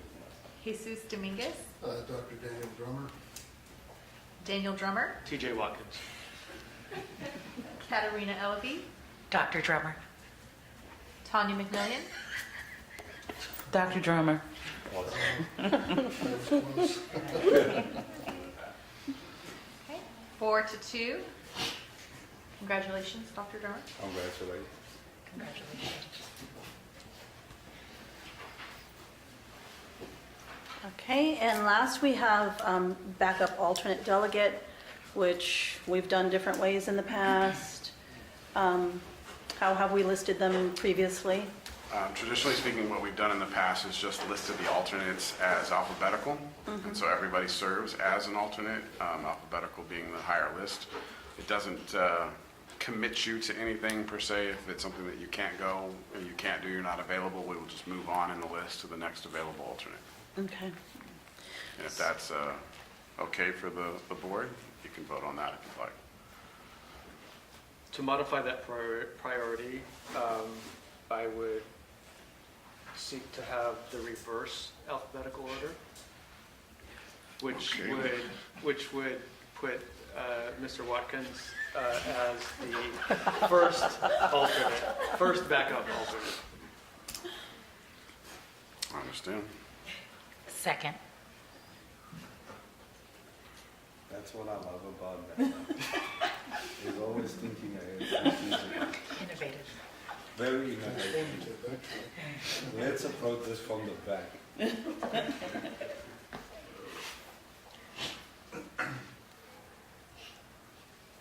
Trying to understand things from as many dimensions and perspectives as possible.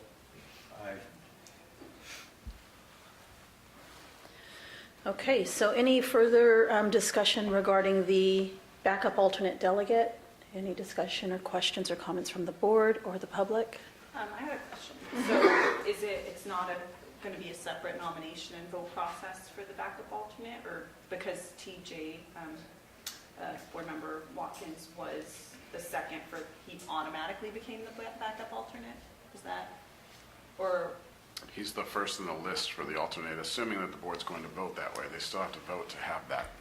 To nominate and It would vote, be right? that the alternate would be in reverse alphabetical order, which would put Mr. Watkins in the first available position As Okay. backup For the alternate. backup. Yeah. for the backup. Right, so I think that you're thinking he might automatically default to the backup alternate because he was just Nominated. nominated the last for one? the previous, right? But No. yeah, we don't carry that. Oh, I see. So Yeah.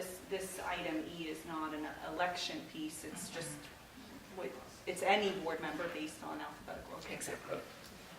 Except that there's a motion to reverse the alphabetical. Okay, any public comment? So a vote on the motion? Leisha Rubin, amen. Aye. TJ Watkins, Aye. Jesus Dominguez, Aye. Daniel Drummer, Aye. Katerina Ellaby, Aye. Tanya McMillian, Aye. 6-0, motion carried. Congratulations, board members, for a very nice election process this year.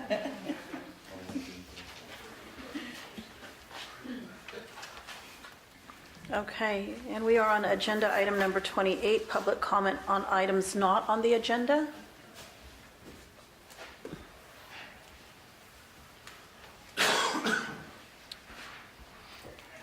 And hearing none, we'll move to agenda items for future meetings.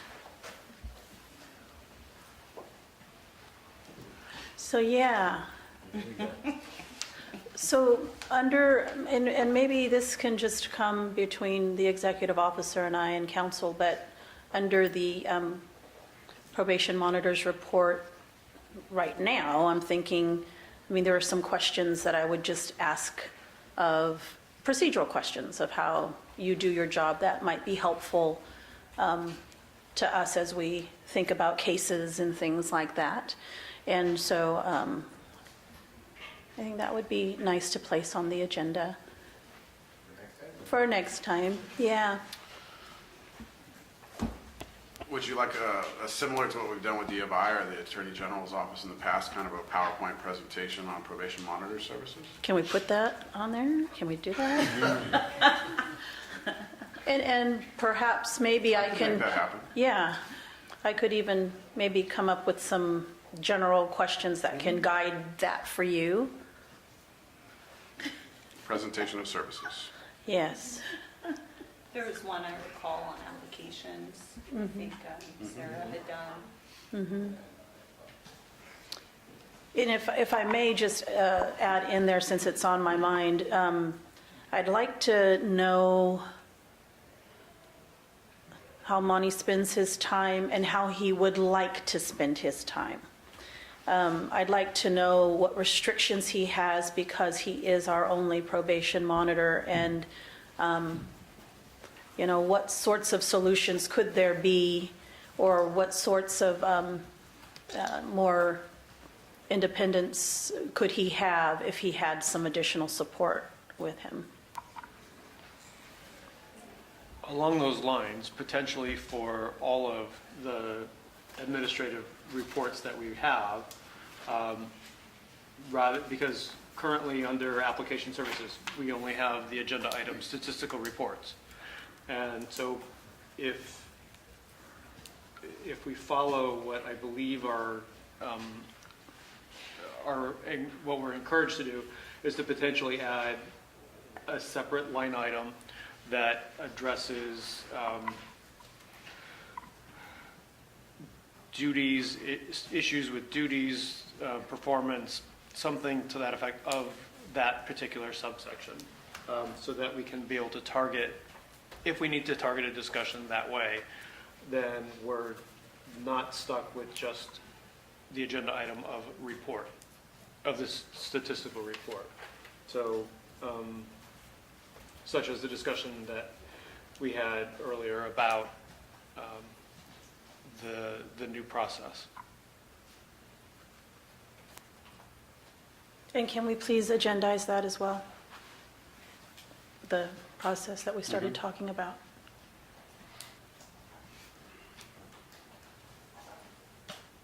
Any other board comment or question?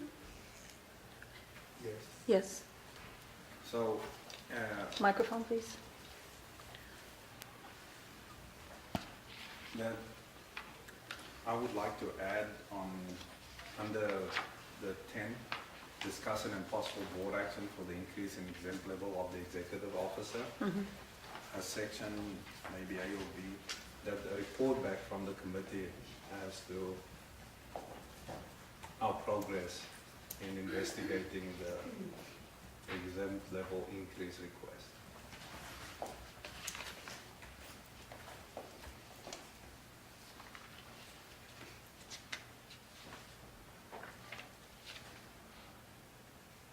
Any other board member comments or questions about future items for the agenda for the future meeting? I would like to get an update on the board members' transition to Breeze. By that time,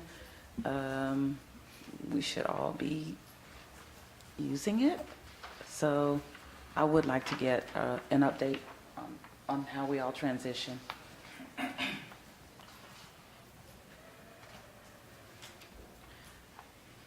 Public comment, staff comment? And hearing no further questions or comments, okay, we're done with that. You have what you need, Mr. Kaiser. I do, thank you.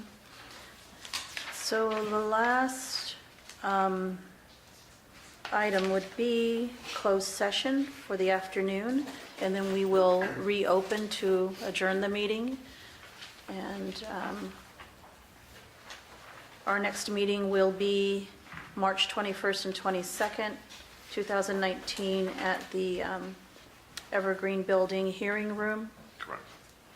As of now, and in Sacramento.